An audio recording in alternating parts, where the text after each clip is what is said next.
الحمد لله وكفى والصلاة والسلام على عباده الذين اصطفى خصوصا على أفضلهم وخاتم النبيين محمد الأمين وعلى آله وصحبه أجمعين.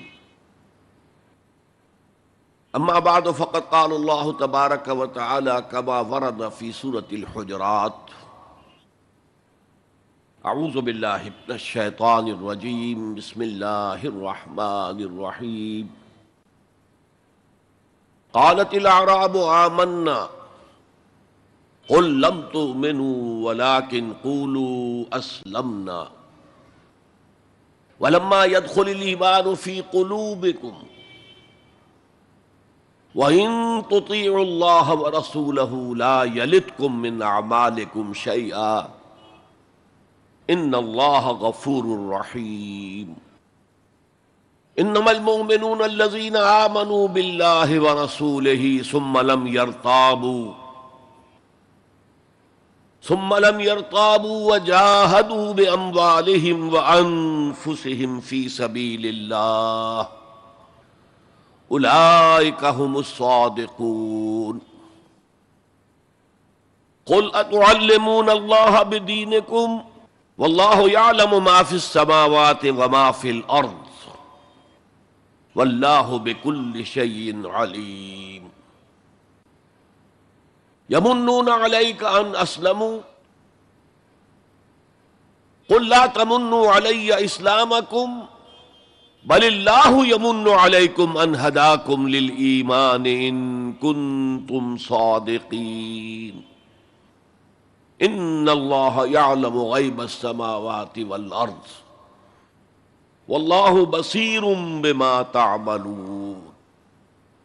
وقال عز وجل كما ورد في سورة الصف: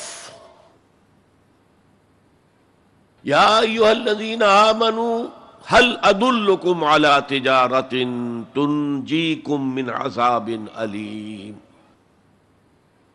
تؤمنون باللہ ورسولہ وَتُجَاهِدُونَ فِي سَبِيلِ اللَّهِ بِأَمْوَالِكُمْ وَأَنفُسِكُمْ ذَلِكُمْ خَيْرٌ لَكُمْ إِن كُنتُمْ تَعْلَمُونَ. وقال عز وجل كما ورد في نفس السورة: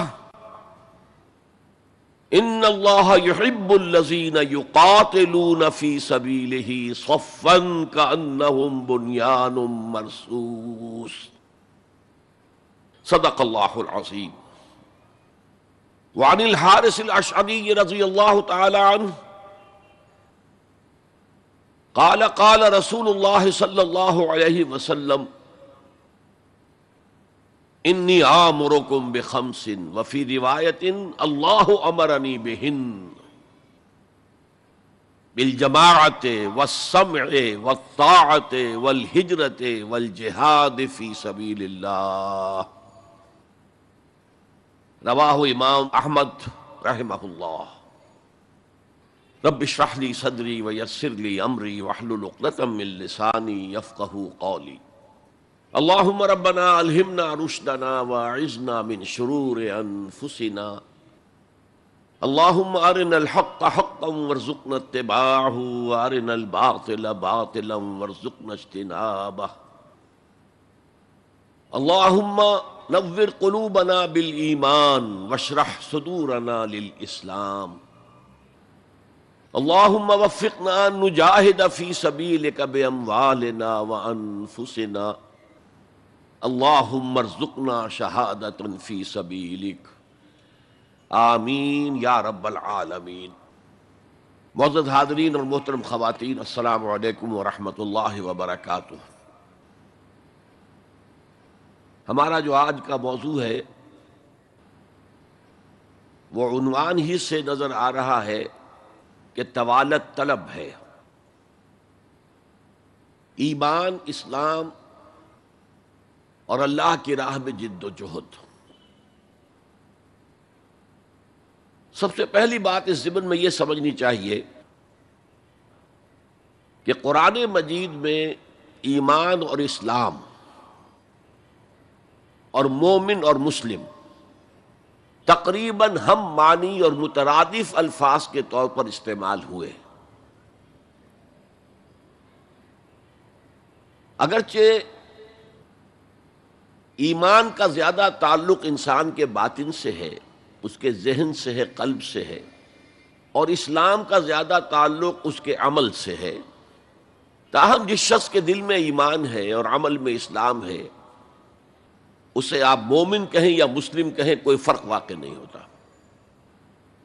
Call the rose by any name, it will smell as sweet. لیکن یہ کہ اگر دو اصطلاحیں ہیں قرآن کی اور ہمارے دین کی، تو لازماً ان میں کوئی فرق ہے. اور یہ جو آج ہم جس کا مطالعہ کر رہے ہیں، یہ مقام قرآن حکیم کا اہم ترین مقام ہے اس خاص مضمون کے اعتبار سے.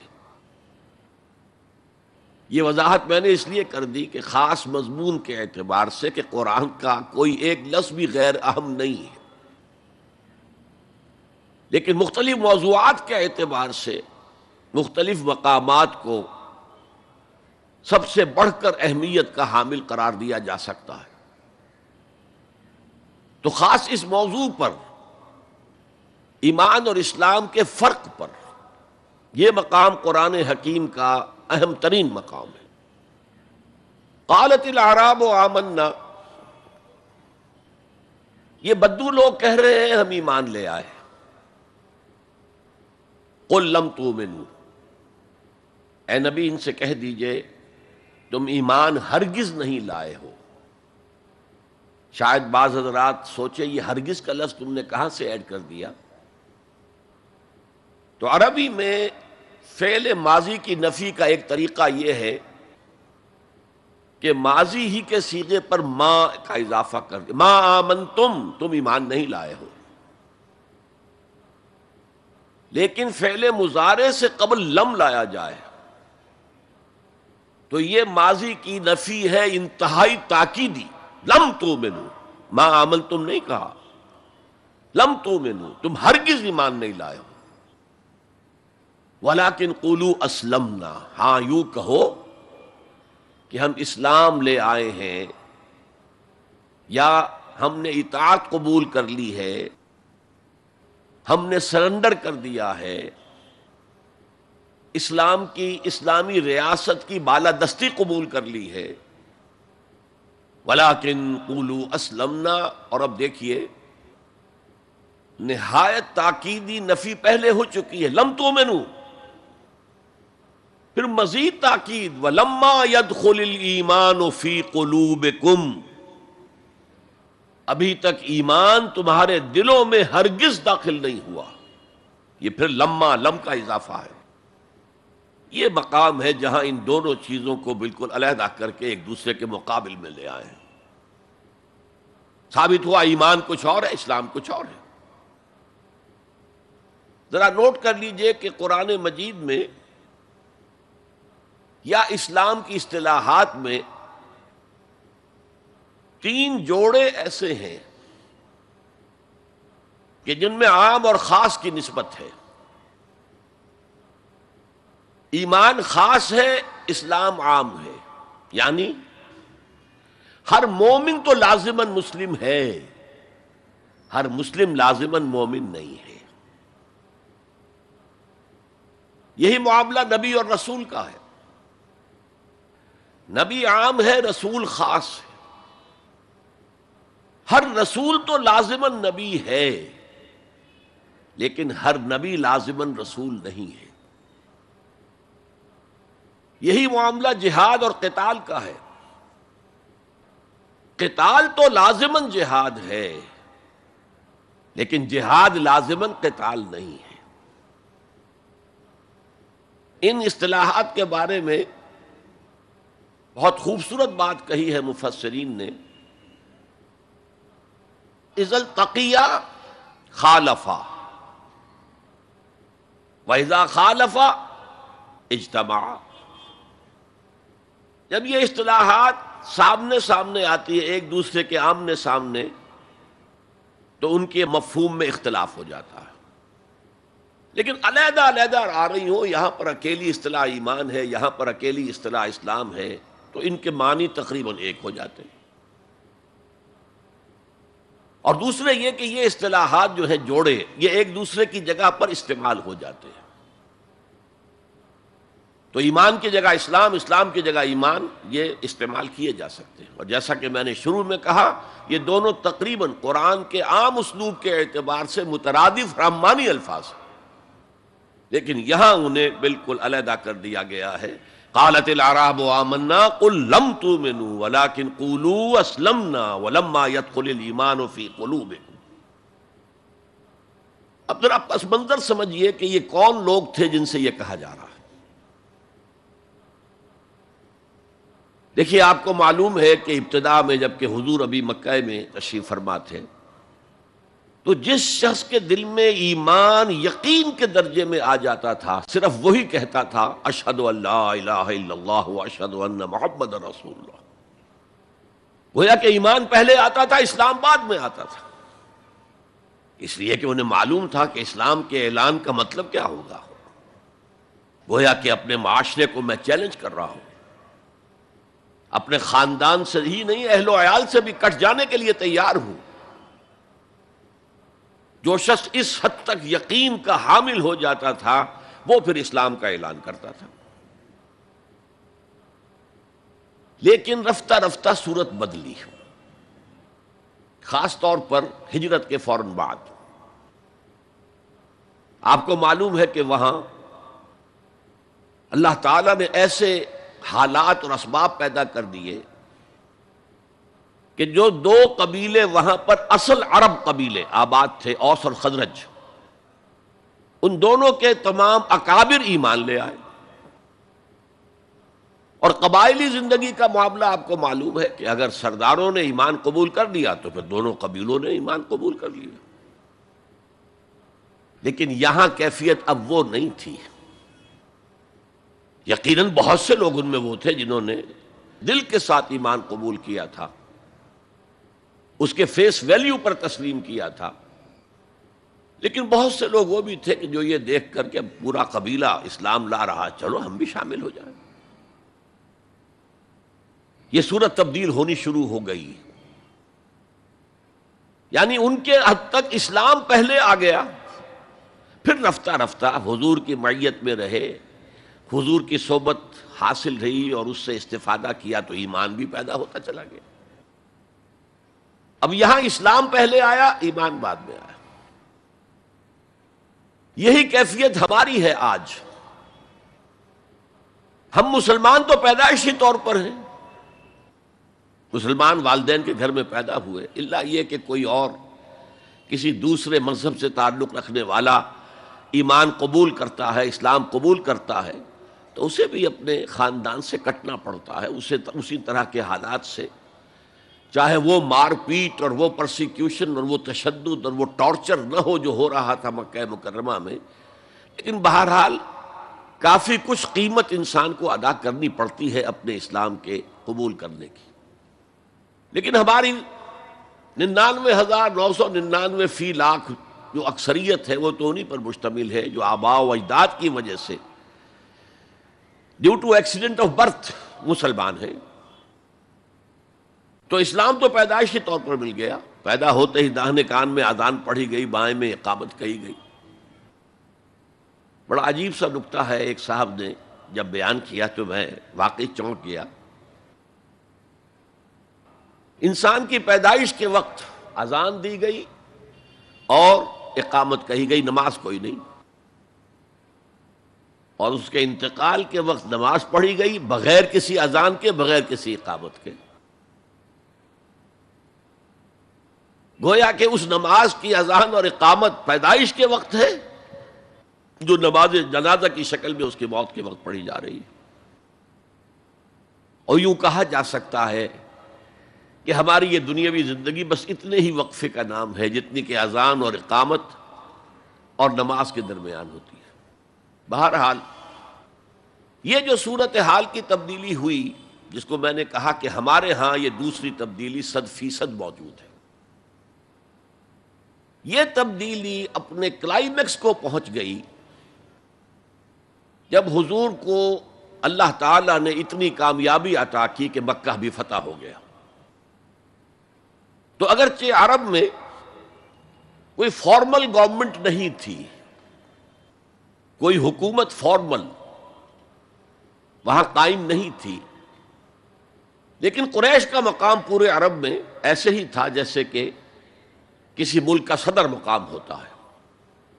مذہبی مرکز وہی تھا، خانہ کعبہ وہاں تھا، تمام قبیلوں کے بت وہاں رکھے ہوئے تھے، قریش اس کے متولی تھے،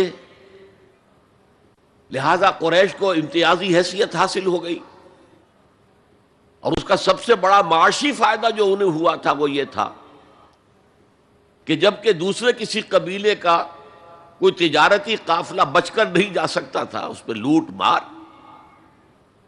وہاں قریش کے قافلے کو کوئی ہاتھ نہیں لگاتا تھا، اس لیے کہ ہمارے تو خدا ان کے ہاسٹیجز ہیں، ہمارے بت جو ہیں رکھے ہوئے ہیں ان کے پاس خانہ کعبہ کے اندر، اگر ہم ان کے قافلے پر کوئی حملہ کریں گے تو وہ ہمارے بتوں کی گردن توڑ کر یا ایسے اٹھا کر باہر پھینک دیں گے۔ تو بہت بڑا سیاسی اور بہت بڑا معاشی فائدہ قریش کو تھا اس خانہ کعبہ کی وجہ سے، اور اس پر ایک پوری سورت ہے قرآن مجید کی، لإلاف قریش ایلافہم رحلۃ الشتاء والصیف فلیعبدوا رب ھذا البیت الذی اطعمہم من جوع وآمنہم من خوف۔ اس گھر کی وجہ سے ان کو معاشی فوائد حاصل ہے اور امن حاصل ہے۔ بہرحال جب مکہ فتح ہو گیا حضور کے دست مبارک پر صلی اللہ علیہ وسلم، تو اب پورے عرب کے اطراف و اکناف میں یہ بات طے ہو گئی کہ اب جدید اصطلاح میں ہم کہیں گے it's no use continuing resistance,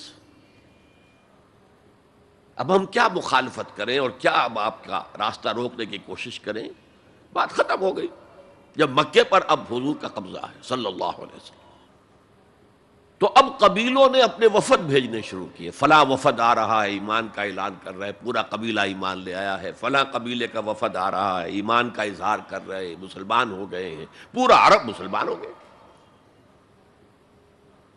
اب یہ لوگ جو ایمان لا رہے تھے، اور ایمان لانے کا مطلب کیا ہے؟ صرف یہ کہہ دینا اشہد ان لا الہ الا اللہ واشہد ان محمد رسول اللہ صلی اللہ علیہ وسلم، ان کی اندرونی کیفیات تین میں سے کوئی سی ایک ہو سکتی تھی، یا تو واقعی ان میں سے بھی کچھ لوگ ایسے تھے جو واقعتاً صدق دل سے ایمان لائے، ایسا بھی ہو سکتا ہے کہ وہ پہلے ہی سے ایمان لا چکے ہوں لیکن اپنے قبیلے کی عصبیت کی وجہ سے، اور یہ کہ پھر قبیلے کو چھوڑ کر کہیں جانا پڑے گا وہ اظہار نہ کر رہے ہوں، اب اس کے اظہار کے اندر کوئی معنی نہیں رہا، کوئی رکاوٹ نہیں رہی، کوئی رسک نہیں رہا، یہ بھی ہو سکتا ہے۔ تو ایک ممکن کیفیت تو یہ تھی کہ وہ ایمان لائے ہو حقیقتاً صدق قلب سے، اور ایک ممکن صورت یہ تھی، اور یہ ہر انقلابی عمل میں ہوتا ہے، کہ مخالف انقلاب قوتیں جب یہ سمجھتی ہیں کہ اب ہمارا بس نہیں چلے گا، اب ہم انقلاب کا راستہ نہیں روک سکتے، تو بظاہر سرنڈر کر دیتے ہیں، لیکن دلوں میں ایک ارادہ ہوتا ہے دیکھیں گے کوئی موقع ملا، وہ حالات بدلے تو پھر ان سے نبٹ لیں گے۔ اگر کسی نے اس نیت سے اسلام کا اظہار کیا تو وہ گویا کہ منافق تھا، لیکن بہت سے لوگوں کی کیفیت ہو سکتی ہے نظری اعتبار سے کہ نہ مثبت طور پر ایمان ہے نہ منفی طور پر نفاق ہے، کوئی دھوکہ دینے کا ارادہ بھی نہیں ہے، کوئی صرف ٹائم گین کرنے کے لیے اسلام کا اظہار نہیں کیا ہے، تو گویا کہ یہ پازیٹو ویلیو ایمان کی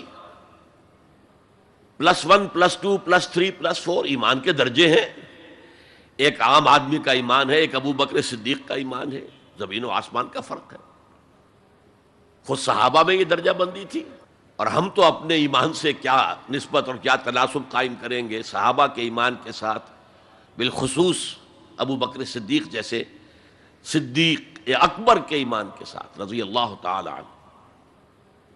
اسی طرح -1 -2 -3 -4 یہ منافقت کے درجے ہیں. کس درجے کا نفاق ہے، کس درجے میں ڈٹرمینیشن ہے کہ we have only to buy time, اب اس کے سوا چارہ نہیں ہے، اب ہم ریزسٹ نہیں کر سکتے. It's no use continuing resistance. سر جھکا لو and wait for some occasion, opportunity, کہ پھر کھڑے ہو اور اس انقلاب کو انڈو کر دیں، ختم کر دیں. کاؤنٹر ریولوشنری موومنٹ جیسے کہ بالفعل ہوئی. جھوٹے نبی کھڑے ہو گئے، اور ایک مرحلہ تو ایسا آیا کہ معلوم ہوتا تھا کہ پورا عرب مرتد ہو گیا. جیسے وہ شکل تھی اذا جاء نصر اللہ والفتح ورأیت الناس يدخلون فی دین اللہ افواجا، اس کے بالکل برعکس پوزیشن ہو گئی یخرجون من دین اللہ افواجا. اسلام جو ہے وہ صرف چند شہر جو ہیں حجاز کے ان تک محدود رہ گیا. ابن تیمیہ رحمۃ اللہ علیہ نے ایک عنوان قائم کیا ہے، اثبات الاسلام بغیر الایمان. اسلام کا اثبات، تسلیم کر لینا اسلام کو بغیر ایمان کے. اس آیت کے حوالے سے قالت الاعراب آمنا قل لم تؤمنوا ولكن قولوا اسلمنا ولما يدخل الايمان في قلوبكم. اب اگلا ٹکڑا اس آیت کا یہ ثابت کر رہا ہے کہ وہ منافق نہیں تھے. وَإِن تُطِيعُوا اللَّهَ وَرَسُولَهُ لَا يَلِدْكُم مِّنْ أَعْمَالِكُمْ شَيْئًا. اگر تم اللہ اور اس کے رسول کی اطاعت کرتے رہو، اس لیے کہ اسلام کے معنی یہ تو ہے، یہ تو لازماً کرنا ہوگا. وہ دور جو ہے آج کی طرح تو نہیں تھا کہ نماز نہ پڑھو تب بھی مسلمان، پڑھو تب بھی مسلمان، کروڑ پتی ہونے کے باوجود حج نہ کرو تب بھی مسلمان. تو یہ بات تو نہیں تھی اس وقت. تو یہ کہ اطاعت تو کرنی پڑتی تھی، اس لیے کہ اطاعت تو ظاہر ہو جاتی ہے، کوئی کر رہا ہے کون نہیں کر رہا ہے. ایک چھوٹی سی بستی مدینے کی، ان میں کون نماز پڑھ رہا ہے کون نہیں پڑھ رہا صاف واضح ہوتا تھا. لہذا منافقین کو بھی آ کر نماز پڑھنی پڑتی تھی، بلکہ جو رئیس المنافقین تھا وہ ہمیشہ پہلی صف میں ہوتا تھا. اور جب حضور صلی اللہ علیہ وسلم خطبہ دینے کے لیے کھڑے ہوتے تھے تو پہلے وہ کھڑا ہوتا تھا اور کہتا لوگوں دیکھو ان کی بات توجہ سے سنو، یہ اللہ کے رسول ہیں. وہ اپنی اہمیت جتانے کی خاطر، اس لیے کہ یہ جو اوس اور خزرج کے دو قبیلے تھے، ان میں اوس کا قبیلہ چھوٹا تھا، خزرج کا بڑا تھا، اور اس کا سردار یہ تھا سب سے بڑا. اور اس کے لیے طے ہو چکا تھا، مدینے والے اس ضرورت کو محسوس کر رہے تھے کہ یہاں 5 قبیلے آباد ہیں، اور 2 تو قدیم عرب کے ہیں جو یمن سے آ کر آباد ہوئے، اوس اور خزرج، اور 3 عرب سے باہر سے آئے ہوئے ہیں یہودی قبائل، بنو قینقاع، بنو نذیر یا نزیر اور بنو قریظہ. اب 5 قبیلوں کا ایک شہر ہے، ہر قبیلے کا نظام تو اپنی جگہ مستحکم ہے، اس کا ایک سردار ہے اور اس کی بات قبیلے والوں کو ماننی ہے. لیکن ان 5 کے درمیان معاملات جو ہیں، کوئی آربیٹریٹر ہونا چاہیے، کوئی ایک ایسا ہونا چاہیے شخص کہ جس کی بات وہ 5 سنیں اور مانیں.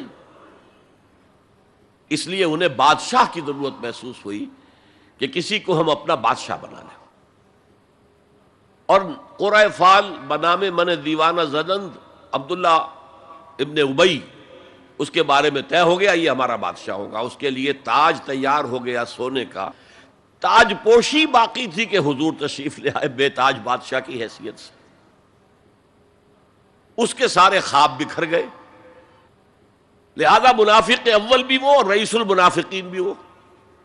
ایمان تو وہ بھی لے آیا، اگرچہ لایا ذرا لیٹ غزوہ بدر کے بعد، لیکن یہ ہے کہ وہ ایمان لایا تھا اسی انداز کا کہ ابھی دیکھیں گے. ہوا دیکھو، ہوا کا رخ دیکھو، تیل دیکھو، تیل کی دھار دیکھو، کوئی حالت ایسی ہو جائے کہ پھر معاملہ تلپٹ کر دیا جائے.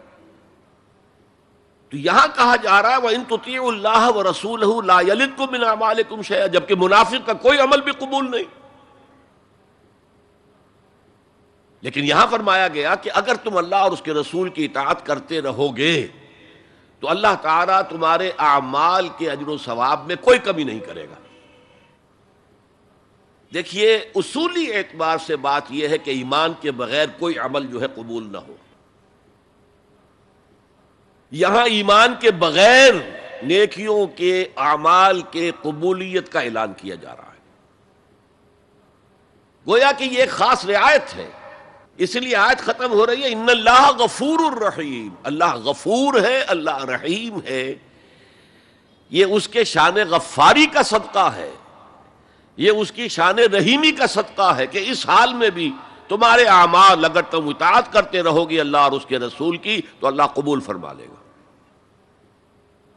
البتہ یہاں یہ نوٹ آف کوشن سامنے رہنا چاہیے کہ اطاعت جزوی نہیں، اطاعت کلی، پوری کی پوری اطاعت. دو حکم بھی دیا گیا ہے، ماننا پڑے گا. جزوی اطاعت اطاعت نہیں ہے. Partial obedience is no obedience. اس لیے کہ اگر آپ نے ایک حکم قبول کر لیا ایک نہیں کیا تو جو نہیں کیا کیوں نہیں کیا؟ کہ وہ آپ کے نفس کو پسند نہیں. جو قبول کیا وہ کیوں کیا؟ کہ نفس نے الاؤ کر دیا آپ کو کہ ٹھیک ہے کر لو، کوئی حرج نہیں. دونوں حالتوں میں ویٹو تو نفس کے ہاتھ میں ہے. لہذا partial obedience is no obedience at all. چنانچہ اس پر جو وعید آئی ہے سورہ بقرہ کی آیت نمبر 85 میں، افتؤمنون ببعض الکتاب وتکفرون ببعض، تو کیا تم ہماری کتاب اور شریعت کے ایک حصے کو مانتے اور ایک کو نہیں مانتے؟ فما جزاء من یفعل ذلک منکم، تو جو کوئی بھی تم میں سے یہ روش اختیار کرے گا اس کی کوئی سزا نہیں ہے الا خزی فی الحیات الدنیا، سوائے اس کے کہ دنیا کی زندگی میں ذلیل اور خوار کر دیے جائیں. وَيَوْمَ الْقِيَامَةِ يُرَدُّونَ إِلَىٰ أَشَدِّ الْعَذَابِ، اور قیامت کے دن شدید ترین عذاب میں جھونک دیے جائیں. وَاللَّهُ بِغَافِلٍ عَمَّا تَعْمَلُونَ، اور جو کچھ تم کر رہے ہو اللہ اس سے غافل نہیں ہے. تم اپنی ظاہری ٹیپ ٹاپ سے، اپنے داڑھیوں کے طول سے اللہ کو دھوکہ نہیں دے سکتے، اپنے عمروں اور حجوں کی تعداد سے اللہ کو دھوکہ نہیں دے سکتے. He sees you through and through، تمہارے باطن کو دیکھتا ہے، تمہارے دل کو دیکھتا ہے. اسے معلوم ہے کہ تم نے حج تو کیا، حرام کی کمائی سے کیا ہے. بہرحال یہ بڑی شدید وعید والی آیت ہے قرآن مجید میں کہ جس کا نقشہ ہماری نگاہوں کے سامنے آج دنیا میں مسلمانوں کی کیا وقت ہے، کیا حیثیت ہے. 1.25 ارب سے لے کر 1.5 ارب تک کی تعداد ہے جو آنکی جاتی ہے مسلمانوں کی دنیا میں. گویا کہ ہر چوتھا یا ہر 5واں انسان مسلمان ہے. کتنا بڑا رقبہ ان کے قدم و تلے ہے. ہر طرح کے وسائل اللہ نے مہیا کیے ہیں، معدنیات، نباتات، پھر جو آج کی سب سے بڑی دولت تیل، اس کے سب سے بڑے ذخیرے مسلمانوں کے قدم و تلے. اس سب کے باوجود عزت نام کی کوئی شے نہیں. بین الاقوامی معاملات میں کوئی ہم سے رائے لیتا ہی نہیں. کسٹمی پرسد کے بھیا کیسٹی تم ہو کون، تمہاری رائے کیا؟ G7 بیٹھیں گے، G9 بیٹھیں گے، G13 ہوں گے، G15 ہوں گے، وہ بیٹھ کر طے کریں گے. کوئی مسلمان ملک نہ G7 میں نہ G15 میں، جسے ہم محاورے میں کہتے ہیں نہ 3 میں نہ 13 میں. یہ ہے ہماری عزت آج دنیا میں. اکثر مسلمان ملکوں کی حکومتیں امریکہ کی جیب میں ہیں. یہ ہے ہماری حیثیت. تو ذلت جو ہے وہ تو آج ہم پر ہے مسلط. فما جزاء من یفعل ذلک منکم الا خزی فی الحیات الدنیا ویوم القیامت. اب یہ قیامت کے دن کی بات جو اللہ فرما رہے ہیں، دعا ہی کی جا سکتی ہے کہ اللہ تعالیٰ اس سے بچا لے، کرم فرمائے، اپنی شان غفاری اور شان رحیمی سے ہمیں اس روز کی ذلت سے اور شدید ترین عذاب میں جھونک دیے جانے کی جو یہاں پر خبر سنائی جا رہی ہے، وعید سنائی جا رہی ہے، اللہ تعالیٰ اس سے بچا لے. تو اس آیت کو اب آپ سامنے رکھیے. البتہ ایک بات میں اور آپ سے عرض کر دوں کہ جو کیفیت اس آیت میں سامنے آئی ہے یہ مستقل نہیں رہ سکتی. اگر کوئی شخص واقعتاً چاہے آغاز میں اس کا دل پازیٹیولی ایمان سے خالی تھا، لیکن ساتھ ہی نیگیٹو نفاق سے بھی خالی تھا. کہہ سکتے ہیں زیرو لیول ہے، پلس ویلیوز اور مائنس ویلیوز کے درمیان زیرو آئے گا. تو باطن کے اعتبار سے چاہے وہ زیرو لیول پر تھا، لیکن اگر وہ اطاعت کرتا رہا، نماز پڑھتا رہا، روزہ رکھتا رہا، زکوٰۃ دیتا رہا، حرام چیزوں سے بچتا رہا، فرائض ادا کرتا رہا، تو اس سے لازماً ایمان پیدا ہو جائے گا اس کے دلوں میں. اس لیے کہ یہ دو طرفہ پروسیس ہے، بائی لیٹرل. ایمان سے عمل پیدا ہوتا، عمل سے ایمان پیدا ہوتا. عمل انسان جب کرتا ہے، اللہ کی راہ میں قربانیاں دیتا ہے، زادتہم ایمانا، ان کے ایمان میں اضافہ ہو گیا. اچھا، اب یہ ہے پس منظر ایمان اور اسلام کا فرق. اب اس کے حوالے سے یہ بھی، اس سے پہلے اگرچہ میں اشارے کر چکا ہوں، اسلام کی جو تعریف کی گئی ہے، متفق علیہ روایت ہے حضرت عبداللہ ابن عمر سے رضی اللہ تعالی عنہما، بنی الاسلام علی خمس، اسلام کی عمارت 5 چیزوں پر قائم ہے.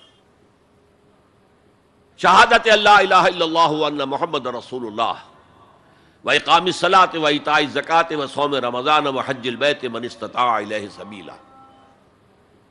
کلمہ شہادت ہے کہ میں گواہی دیتا ہوں اللہ کے سوا کوئی معبود نہیں، اور میں گواہی دیتا ہوں کہ محمد صلی اللہ علیہ وسلم اللہ کے رسول ہیں. پھر 4 عبادات ہیں، نماز ہے، روزہ ہے، زکوٰۃ ہے، حج ہے. تو اسلام جو ہے دنیا میں قائم ہے ان 5 بنیادوں پر. اب ان میں خاص طور پر دیکھیے لفظ ایمان کہیں نہیں آیا. گویا کہ اسلام کی بنیاد اقرار باللسان پر ہے، اور دنیا میں کسی شخص کے مسلمان سمجھے جانے کا دار و مدار صرف اسی پر ہوگا. اگرچہ بعض فقہا نے کہا ہے کہ تصدیق بالقلب بھی ہونی چاہیے ساتھ، ٹھیک ہے، لیکن ہم ویریفائی تو نہیں کر سکتے نا. دنیا میں تو معاملہ قانون کا ہے، اور قانون تو ویریفائیبل فیکٹس کے اوپر فیصلہ کرے گا.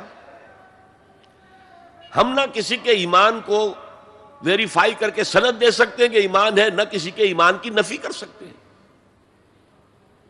تو دنیا میں معاملہ سارا اسلام پر ہے. ایک مسلمان اسلامی ریاست کا مکمل شہری ہے، ایک مسلمان معاشرے کا مکمل ایک رکن ہے. اسلام ہی پر سارا نظام ہے اس دنیا میں، لیکن آخرت میں سارا دار و مدار ایمان پر ہے. اس لیے کہ اللہ تو معذور نہیں ہے کہ دلوں کے حال کو نہ جانتا ہو. ان اللہ لا ينظر الى صورکم ولا الى اموالکم ولکن ينظر الى قلوبکم واعمالکم. اللہ تعالیٰ نہ تمہاری صورتوں کو دیکھتا ہے، نہ تمہارے مالوں کو دیکھتا ہے، بلکہ وہ تو دیکھتا ہے تمہارے دلوں کو اور تمہارے اعمال کو. امام بخاری رحمۃ اللہ علیہ کا موقف کہ ایمان میں عمل بھی شامل ہے انٹیگرل پارٹ کی حیثیت سے، یہ حقیقی ایمان کے اعتبار سے 100% درست ہے. تو دل میں یقین ہوگا تو کیسے عمل اس کے خلاف ہو جائے گا. لیکن لیگل اور کانسٹیٹیوشنل لیول پر، جسے ہم اسلام کہیں گے، عمل علیحدہ ہے، ایمان علیحدہ ہے. اور ایمان حقیقی گھٹتا بھی ہے، بڑھتا بھی ہے. زادتہم ایمانا وما زادہم الا ایمانا وتسلیما، سورہ احزاب میں فرمایا کہ وہ جو 12,000 کا لشکر آ گیا تھا اور ایک شدید صورت پیدا ہو گئی تھی، اور محسوس ہوتا تھا perhaps this is the end، جیسے کہ ایک چراغ جل رہا ہے میدان میں رکھا ہوا اور جھکڑ چل رہا ہے بجھانے کے لیے. تو منافقین کا نفاق ان کی زبانوں پر آ گیا. ما وعدنا اللہ ورسولہ الا غرورا، ہم سے اللہ اور اس کے رسول نے جو وعدے کیے تھے وہ سب جھوٹے ثابت ہوئے. ہم سے کہا گیا تھا کیسر و کسریٰ کے خزانے تمہارے قدموں میں ہوں گے، اور آج کیا ہے، ہم رفع حاجت کے لیے باہر نہیں جا سکتے. تو منافقین کے اندر کا روگ جو تھا وہ ان کی زبانوں پر آ گیا. اور اہل ایمان کا معاملہ کیا ہوا؟ انہوں نے جب دیکھا رما راول احزاب، قالوا ھذا ما وعدنا اللہ ورسولہ، انہوں نے کہا یہی تو ہے جس کا ہم سے اللہ اور اس کے رسول نے وعدہ کیا تھا. یہ آیت تو سورہ بقرہ میں نازل ہو چکی تھی. وَلَنَبْلُوَنَّكُمْ بِشَيْءٍ مِّنَ الْخَوْفِ وَالْجُوعِ وَنَقْصٍ مِّنَ الْأَمْوَالِ وَالْأَنفُسِ وَالثَّمَرَاتِ وَبَشِّرِ الصَّابِرِينَ۔ ہم لازماً آزمائیں گے تمہیں، لازماً آزمائیں گے، خوف سے، بھوک سے، فقر و فاقے سے، جان اور مال اور ثمرات کے ضیاع سے اور زیاں سے۔ فصل تیار کھڑی ہے اور عین وقت آ گیا ہے جنگ کا، اور وقت پر فصل کھجور کی اتاری نہ گئی تو تباہ ہو جائے گی، لیکن نہیں، نکلنا ہے۔ یہی معاملہ تھا جو کہ تبوک کے موقع پر ہوا ہے۔ قحط کی کیفیت تھی اور اب فصل تیار تھی، اب ساری امیدیں اس فصل پر تھی، کھجور کی، لیکن ظاہر ہے کہ کھجور کی فصل اتارنا کوئی عام خواتین کا کام تو نہیں ہے، لیکن مردوں سے کہا جا رہا نکلو اللہ کی راہ میں، سب کے سب۔ پہلی مرتبہ نفیر عام تھی، ہر صاحب ایمان نکلے، تو ایک بہت بڑی آزمائش۔ تو جو راسخ الایمان تھے، صادق الایمان تھے، ان کا رد عمل سچویشن ایک ہی ہے۔ منافقین کہہ رہے ہیں ما وعدنا اللہ ورسولہ الا غرورا، ہمیں تو اللہ اور اس کے رسول نے سبز باغ دکھا کر مروا دیا، اور اہل ایمان کہہ رہے ہیں ھذا ما وعدنا اللہ ورسولہ وصدق اللہ ورسولہ وما زادہم الا ایمانا وتسلیما، اور ان میں نہیں کوئی شے بڑی مگر ایمان اور تسلیم کے۔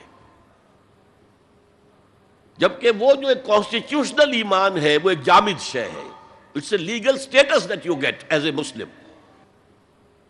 تو یہ اسٹیٹس نہ گھٹتا ہے نہ بڑھتا ہے۔ یہ نہیں ہو سکتا کہ ایک باپ کے اگر دو بیٹے ہیں اور ایک متقی ہے، زاہد ہے، عابد ہے، تہجد گزار ہے، دوسرا فاسق و فاجر ہے، تو وراثت میں اس تہجد گزار کو زیادہ حصہ ملے اور دوسرے کو جو ہے وہ کم ملے، نہیں، ایکول۔ المسلم کفو لکل مسلم، تمام مسلمان آپس میں جہاں تک ان کے لیگل اور پولیٹیکل حقوق کا تعلق ہے برابر۔ تو یہ فرق ہے ایمان اور اسلام میں۔ البتہ یہ میں آپ کو بتا چکا ہوں کہ یہ بھی ہو سکتا ہے کہ اسلام پہلے آئے، ایمان بعد میں آئے۔ ہم میں سے جب بھی اللہ تعالیٰ کسی کو نصیب فرما دے حقیقی ایمان، یقین والا ایمان، جیسے میں نے دعا کی اللہم نور قلوبنا بالایمان، اے اللہ ہمارے دلوں کو منور کر دے، روشن کر دے ایمان کے ساتھ، نور ایمان سے جگمگا اٹھے ہمارا دل، واشرح صدورنا للاسلام، اور ہمارے سینوں کو کھول دے اسلام کے لیے، اسلام کی ہر شے ہمیں حسین نظر آئے۔ حضور صلی اللہ علیہ وسلم کی حیات طیبہ کے آخری ایام میں یہ واقعہ پیش آیا کہ حضور مسجد نبوی میں تشریف فرما ہے، مجمع موجود ہے، اچانک ایک شخص ظاہر ہوتا، شدید و بیاض الثیاب، شدید و سواد الشعر، اس کا لباس انتہائی سفید صاف، کوئی اس پر دھبا نہیں، داغ نہیں، میل نہیں، بال انتہائی سیاہ چمکدار، گرد آلود نہیں، ولا یعرفہ احد منا، اور ہم میں سے اسے کوئی پہچانتا بھی نہیں تھا۔ کسی بھی ریت سے، خاک سے بالکل آلودہ ہوئے بغیر بال ہیں، تو شاید یہ مدینے کا رہنے والا ہو، تو مدینے والوں میں سے کوئی تو ہوتا کہ جو اس کو جانتا پہچانتا، کوئی نہ کوئی تو گریٹ کرتا اس کو مجمع میں، آؤ آؤ ادھر آ جاؤ، میرے پاس آ جاؤ، کوئی نہیں۔ اور اگر براہ راست باہر سفر سے آ رہا ہے تو کچھ گرد آلود بال ہوتے، کچھ کپڑے میلے کچیلے ہوتے، تو لوگ حیران تھے۔ اور مزید یہ کہ اس نے سیدھا تیر کی طرح مجمع کو چیرتا ہوا حضور کے عین سامنے جا کر بیٹھ گیا۔ اب لوگ حیران ہیں، یہ ہے کون؟ اس کی یہ جرت، یہ جسارت، اور اس طرح دو زانو بیٹھا کہ حضور کے گھٹنوں کے ساتھ اپنے گھٹنے جوڑ دیے اور حضور کی رانوں پر اپنے دونوں ہاتھ رکھ دیے۔ اب سوال کیا، یا محمد اخبرنی عن الاسلام، اے محمد مجھے بتاؤ اسلام کیا ہے؟ حضور نے فرمایا وہی جو میں ابھی آپ کو حدیث سنا چکا ہوں، الاسلام ان تشہد اللہ الہ الا اللہ وان انا رسول اللہ وان تقیم الصلاۃ وتؤتی الزکاۃ وتصوم رمضان وتحج البیت ان استطعت الیہ سبیلا۔ پھر کہا اخبرنی عن الایمان۔ لیکن یہ کہ ان روایتوں میں بھی اس کو روایت کرنے والے بہت سے صحابہ ہیں، عبداللہ ابن عمر بھی ہیں، حضرت عمر خود بھی ہیں رضی اللہ تعالی عنہما، ابو ہریرہ بھی ہے، عبداللہ ابن مسعود بھی ہیں. چونکہ ایک مجمع میں واقعہ ہو رہا تھا نا، تو مجمع کے اندر تو بہت سے لوگ سن رہے ہیں. اگرچہ جیسے آج بھی ہوگا کہ میں جو بات کہہ رہا ہوں، آپ میں سے بہت سے حضرات میری ساری بات سن کر اگر کہیں جا کر رپورٹ کریں گے تو ان کی باتوں میں اختلاف ہو جائے گا. لہذا اس حدیث کی روایت میں اختلاف ہے. بعض روایتوں میں یہ ہے کہ پہلے پوچھا اخبرنی عن الایمان، پھر پوچھا اخبرنی عن الاحسان یا عن الاسلام. اور یہ جو حضرت عمر کی روایت ہے اس میں ہے سب سے پہلے آپ نے پوچھا اخبرنی عن الاسلام، پھر دوسرا سوال آیا اخبرنی عن الایمان. اچھا، اس کے بعد ایک دو سوال اور بھی کیے، اب میں تفصیل میں نہیں جا سکتا. پھر وہ شخص چلا گیا. حضور نے کہا ذرا اس کو بلانا واپس، تو دیکھا تو کہیں بھی نہیں. زمین کھا گئی، آسمان اچک کر لے گیا، اللہ جانے. تب حضور نے فرمایا اوہ یہ جبرائیل تھے جو تمہیں تمہارا دین سکھانے آئے تھے. یعلمکم دینکم اذ لم تسألوہ، جبکہ تم نے اس کے بارے میں سوال نہیں کیا. اور یہ پہلی بار ہے کہ میں جبرائیل کو پہچان نہیں سکا. انسانی شکل میں وہ آئے اور میں پہچان نہیں پایا، ورنہ اکثر حضرت دہیہ کلبی کی شکل میں آتے تھے انسانی صورت میں. جب بھی حضرت جبرائیل آتے تھے، حضرت دہیہ کلبی جو ہیں وہ بہت ہی حسین جوان رانا، ان کی شکل میں آتے تھے. بہرحال یہ اتنا اہم مسئلہ ہے کہ اس کو کلیئر کرنے کے لیے کہ دودھ کا دودھ پانی کا پانی علیحدہ ہو جائے. ایمان کیا ہے، اسلام کیا ہے. دنیا کا نظام اسلام پر ہے، ایمان پر نہیں ہے.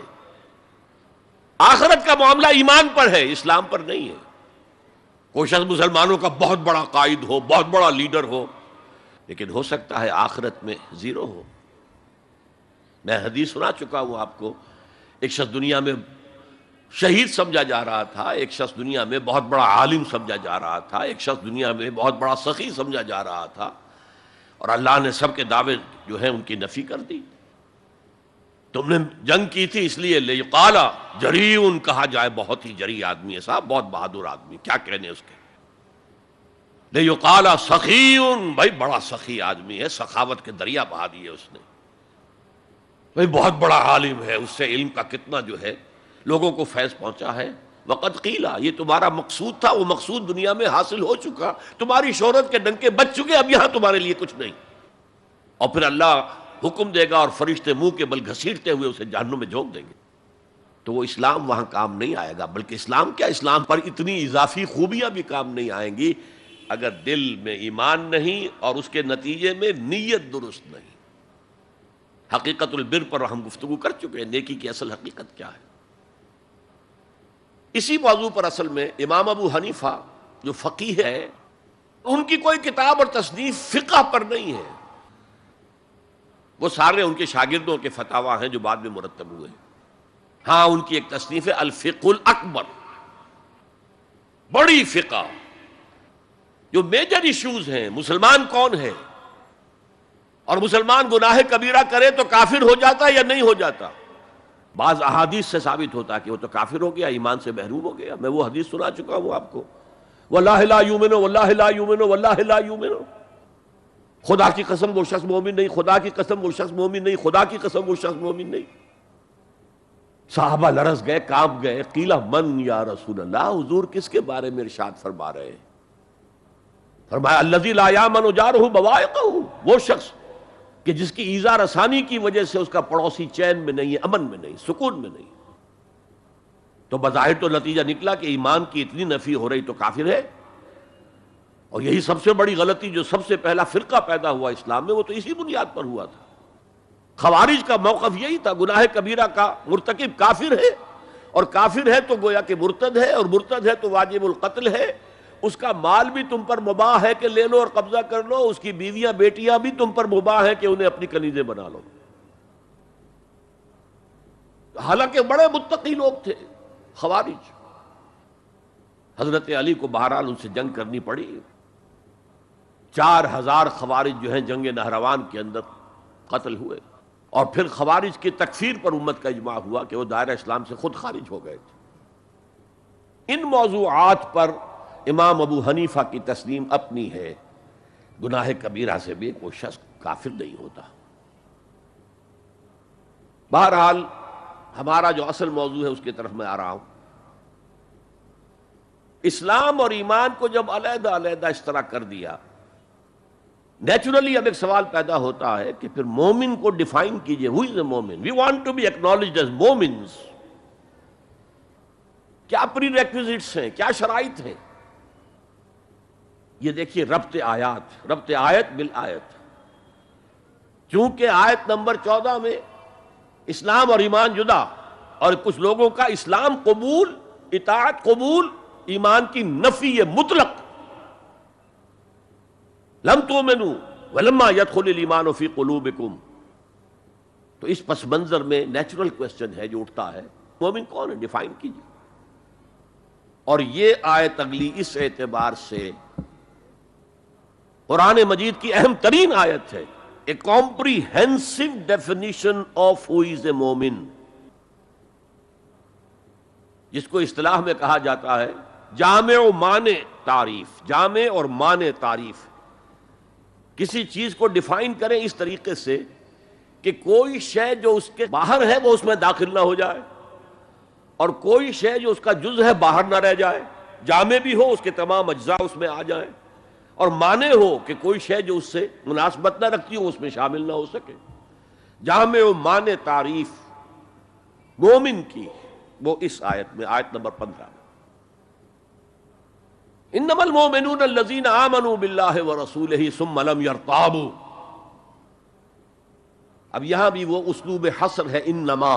اور حصر کا مفہوم میں کئی دفعہ سمجھا چکا ہوں کہ آپ کہیں کہ زید عالم ہے، اس سے دوسروں کے علم کی نفی نہیں ہوئی، اور بھی ہو سکتے ہیں. زید ہی عالم ہے تو دوسروں کی نفی ہو گئی کہ اس مجمع میں صرف ایک عالم ہے اور وہ زید ہے، باقی کوئی عالم نہیں. اسے حصر کہتے ہیں. تو میں نے چونکہ کہا ہے کہ most comprehensive definition of who is a مومن، اس کا آغاز بھی حصر سے ہے، اس کا اختتام بھی حصر پر ہے. انما کلمہ حصر ہے، اور آخر میں اولئک ھم الصادقون، وہ بھی اسلوب حصر ہے. انما المؤمنون الذین آمنوا باللہ ورسولہ ثم لم یرتابوا. مومن تو صرف وہ ہے جو ایمان لائے اللہ پر اور اس کے رسول پر، پھر شک میں ہرگز نہیں پڑے. یہ پھر لم آ گیا، یہاں مرتابو نہیں آیا، لم یرتابو، ہرگز شک میں نہیں پڑے. یہ واحد مقام قرآن کا جہاں پر کہ یہ لفظ اضافی طور پر آیا ہے ایمان کے بعد. ثم لم یرتابو، یرتابو بنا ریب سے، شک. الف لام میم ذالک الکتاب لا ریب فیہ. ارتابا یرتابو، شک میں پڑ جانا. ثم لم یرتابو، پھر شک میں ہرگز نہیں پڑے. ان کا دل ایمان پر یقین کے ساتھ معمور ہو گیا. چنانچہ پازیٹو انداز میں یہی شان بیان ہوئی ہے صحابہ کی اکثریت کی اسی سورہ حجرات میں. فرمایا گیا صحابہ کرام سے وَلَٰكِنَّ اللَّهَ حَبَّبَ إِلَيْكُمُ الْإِيمَانَ وَزَيَّنَهُ فِي قُلُوبِكُمْ. اللہ نے تو تمہارے نزدیک ایمان کو محبوب بنا دیا ہے اور تمہارے دلوں میں کھبا دیا ہے، مزین کر دیا تمہارے دلوں کو ایمان سے، منور کر دیا تمہارے دلوں کو ایمان سے. تو یہاں فرمایا انما المؤمنون الذین آمنوا باللہ ورسولہ ثم لم یرتابوا، اضافی شرط. وجاہدوا باموالہم وانفسہم فی سبیل اللہ، اور جہاد کیا انہوں نے اپنے مالوں کے ساتھ اور جانوں کے ساتھ اللہ کی راہ میں. یہ دوسری شرط لازم. تو یا جہاد کے بغیر کوئی ایمان نہیں. یہ جامع و مانع تعریف ہے. اولئک ھم الصادقون، صرف یہ لوگ سچے ہیں. یہ اگر دعویٰ کریں آمنا تو ٹھیک ہے، ان کا دعویٰ صحیح ہے، درست ہے، لیکن یہ دو پری ریکوزٹس پورے کرنے ہوں گے. اب اس کو میں سمجھانے کے لیے کہا کرتا ہوں کہ دیکھیے یہ 5 ارکان تو اسلام کے ہو گئے، کلمہ شہادت، نماز، روزہ، حج، زکوٰۃ. اس میں جب حقیقی ایمان دلوں میں اتر جائے گا تو ایک تو رکن یہاں اضافی ہو جائے گا، یقین قلب. صرف گواہی نہیں، صرف وربل اٹیسٹیشن نہیں، یقین قلب بھی. اور دوسرا عمل میں آ جائے گا جہاد فی سبیل اللہ. وہ پانچوں ارکان قائم رہیں گے. اسلام عام ہے، ایمان خاص ہے، تو اسلام کے 5 ارکان تو ہیں موجود، وہ تو شامل رہیں گے. اگرچہ ظاہر بات ہے جب دل میں یقین پیدا ہو جائے گا تو اب نماز کی شان کچھ اور ہوگی. ایک ہے چھدا اتارا جا رہا ہے، بس نماز ایک فقہی جو ہے وہ ہم نے ادا کر دی ہے، جس کو کہا گیا ہے کہ جیسے مرغا ٹھونگے مارتا ہے ایسے سجدے کیے ہیں اور گئے. ایک نماز وہ ہوگی جسے حضور نے کہا الصلاۃ معراج المومنین. تو ایمان حقیقی کے ساتھ نماز کی شان کچھ اور ہوگی، اور ایک اس رسمی سے اسلام کے ساتھ نماز کی شان کچھ اور ہوگی. لیکن وہ 5 ارکان قائم رہیں گے، 2 کا اضافہ ہو جائے گا.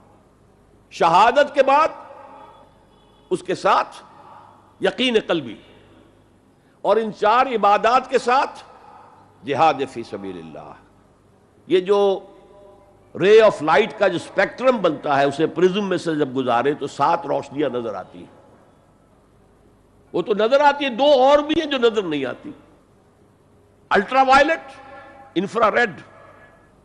یہ الٹرا وائلٹ ہے اور یہ انفرا ریڈ ہے جہاد والی، جس میں جانیں دینی پڑتی ہے، خون کا معاملہ بھی آتا ہے.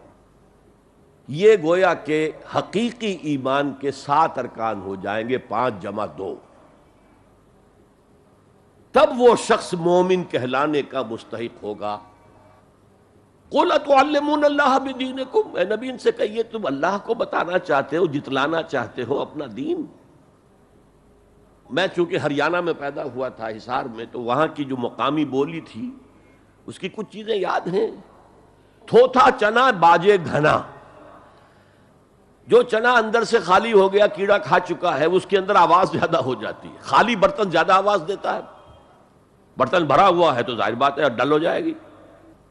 تو وہاں تھوتھا چنا، کھوکھلا چنا، باجے گھنا، اس کی آواز جو ہے زیادہ آتی ہے. تو جن کے دلوں میں وہ ایمان نہیں تھا وہ بڑھ چڑھ کر کے ہم دیکھیے جی ہم تو اسلام لے آئے، ہم تو بغیر لڑے بھڑے اسلام لے آئے. حضور ہمارے ساتھ تو خصوصی معاملہ ہونا چاہیے، ہمیں زکوٰۃ میں سے خصوصی حصہ ملنا چاہیے. یہ جو وہ جتلاتے تھے اپنے دین کو، تو فرمایا قُلْ أَتُعَلِّمُونَ اللَّهَ بِدِينِكُمْ، کیا اللہ کو اپنا دین جتلا رہے ہو. وَاللَّهُ يَعْلَمُ مَا فِي السَّمَاوَاتِ وَمَا فِي الْأَرْضِ، اللہ کو تو معلوم ہے جو کچھ آسمانوں میں ہے اور جو کچھ زمین میں ہے. وَاللَّهُ بِكُلِّ شَيْءٍ عَلِيمٌ، اللہ تو ہر چیز کا جاننے والا ہے. اگر حقیقی ایمان تمہارے دلوں میں تو اللہ کو معلوم ہے، اور جیسا ایمان تم لائے ہو اللہ جانتا ہے اس کو.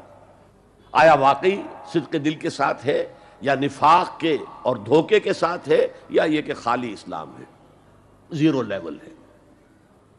یمنون علیک ان اسلموا، اے نبی یہ آپ پر احسان دھر رہے ہیں کہ ہم اسلام لے آئے. دیکھیے جی ہم نے تو اطاعت قبول کر لی، آپ نے قریش سے تو اتنی جنگیں کی ہیں، فلاں سے تو اتنی جنگیں کی ہیں، آپ کے ساتھ ہی اتنے شہید بھی ہوئے، ہم نے تو جنگ نہیں کی، ہم ایسے ہی مان لے آئے ہیں. تو گویا کہ احسان ہے ہمارا. یمنون علیک، مننا یمنو احسان دھرنا. یمنون علیک ان اسلموا قل لا تمنوا علی اسلامکم، کہہ دیجئے مجھ پر اپنے اسلام کا احسان مت دھرو. بل اللہ یمن علیکم ان ہداکم للایمان، بلکہ اللہ تم پر احسان دھرتا ہے کہ تمہیں اسلام کا راستہ دکھا دیا ہے. تم اسلام میں آ گئے ہو تو ایمان کا راستہ تمہیں دکھا دیا ہے، اب عمل کرتے رہو گے تو ایمان پیدا ہو جائے گا. یہ میں نے عرض کیا تھا کہ یہ کیفیت اثبات الاسلام بغیر الایمان یہ مستقل نہیں ہے، یہ عارضی ہے. جب عمل کریں گے تو ایمان پیدا ہو جائے گا. تو بل اللہ یمن علیکم ان ہداکم للایمان ان کنتم صادقین، بلکہ اللہ کا احسان مانو کہ اس نے تمہیں اسلام کے راستے پر لا کر گویا کہ اس سڑک پر ڈال دیا ہے جو ایمان کی طرف لے جا رہی ہے. اگر تم اسلام کے بارے میں بھی سچے ہو، یعنی وہ لوگ نکل جائیں گے جو دھوکہ دینے کے لیے ایمان لا رہے تھے. ان اللہ یعلم غیب السماوات والارض، یقیناً اللہ جانتا ہے ہر پوشیدہ چیز کو جو آسمانوں کی ہے اور زمین کی ہے. اور یہ غیب کا لفظ ہماری نسبت سے ہے، نوٹ کر لیجئے اسے. اللہ کے لیے کوئی غیب نہیں ہے، سرے سے کوئی غیب. ہر شے اس کے لیے شہود ہے، ہر شے ہر آن اس کی نگاہوں کے سامنے، کوئی شے اس کے لیے غیب نہیں. یہ ریلیٹو ٹرم ہے جو ہمارے لیے غیب ہے۔ واللہ بصیر بما تعملون، اور جو کچھ تم کر رہے ہو اللہ اسے دیکھ رہا ہے۔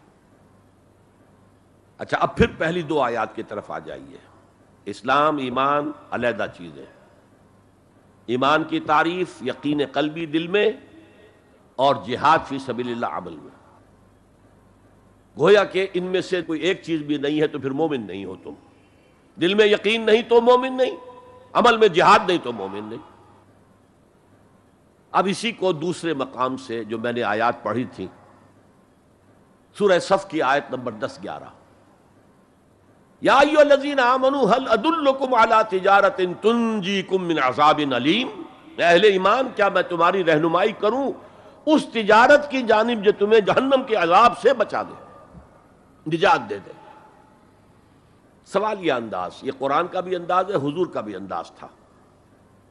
پہلے سوال کیا جائے تاکہ اذہان سوچنے کی طرف آمادہ ہو جائے، تیار ہو جائیں کہ اب آگے کیا بات آ رہی ہے۔ حضور بھی سوال کیا کرتے تھے، اتدرون من المفلس، تم جانتے ہو مفلس کسے کہتے ہیں؟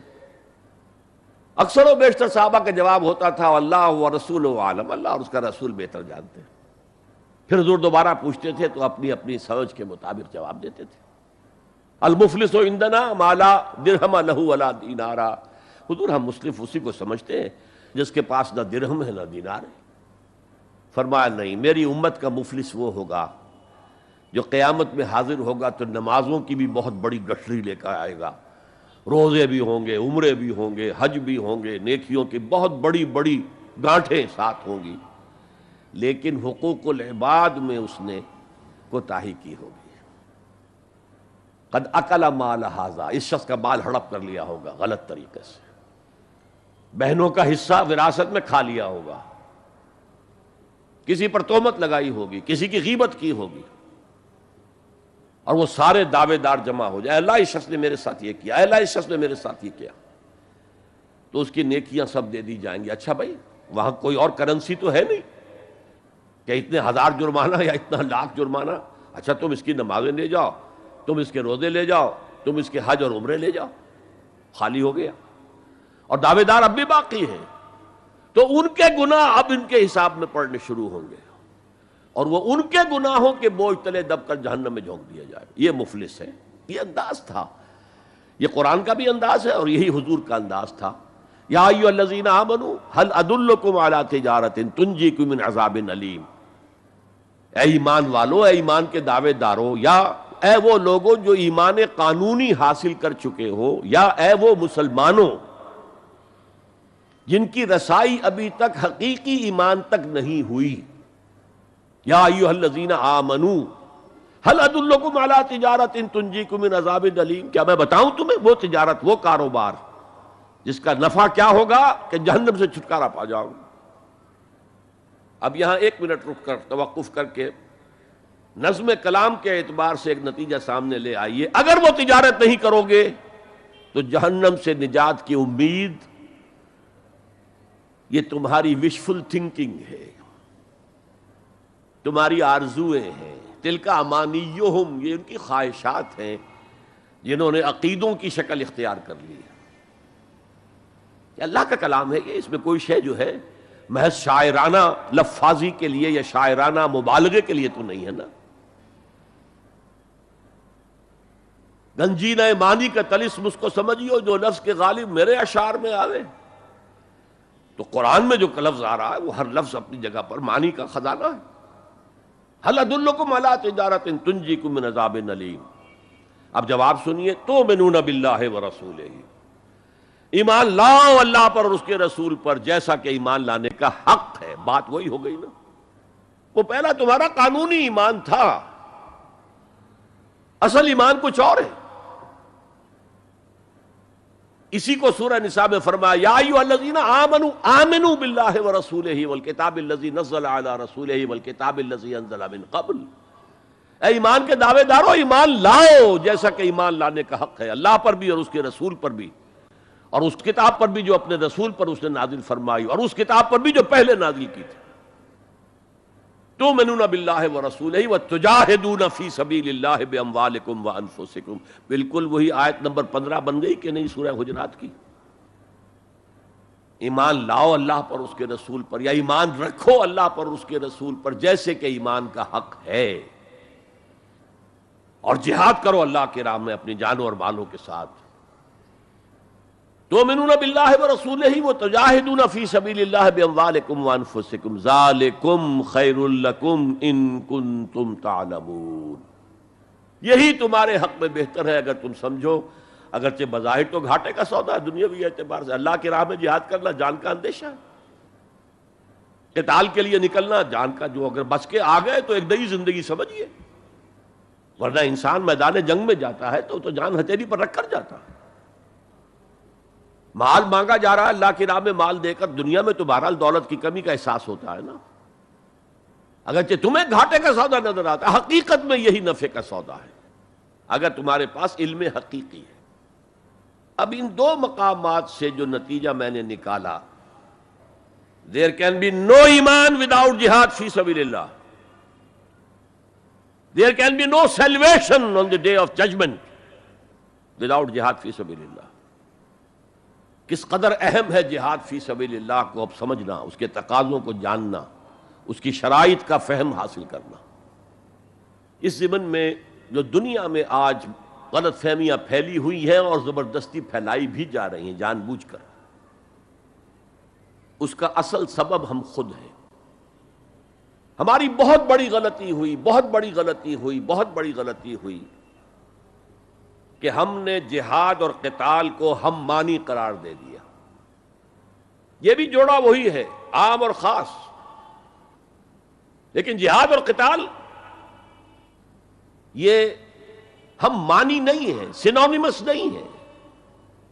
اسی لیے میں نے سورہ صفی کی آیت نمبر 4 بھی آپ کو سنائی. اب یہ اس اعتبار سے جہاد اور قتال فی سبیل اللہ پر قرآن مجید کی جامع ترین صورت ہے. کل 14 آیتیں، اس میں جہاد فی سبیل اللہ کا ذکر بھی ہے یہ آیت نمبر 11 کے اندر، اور آیت نمبر 4 میں قتال فی سبیل اللہ کا حکم بھی ہے. ان اللہ یحب الذین یقاتلون فی سبیلہ صفا کانہم بنیان مرصوص.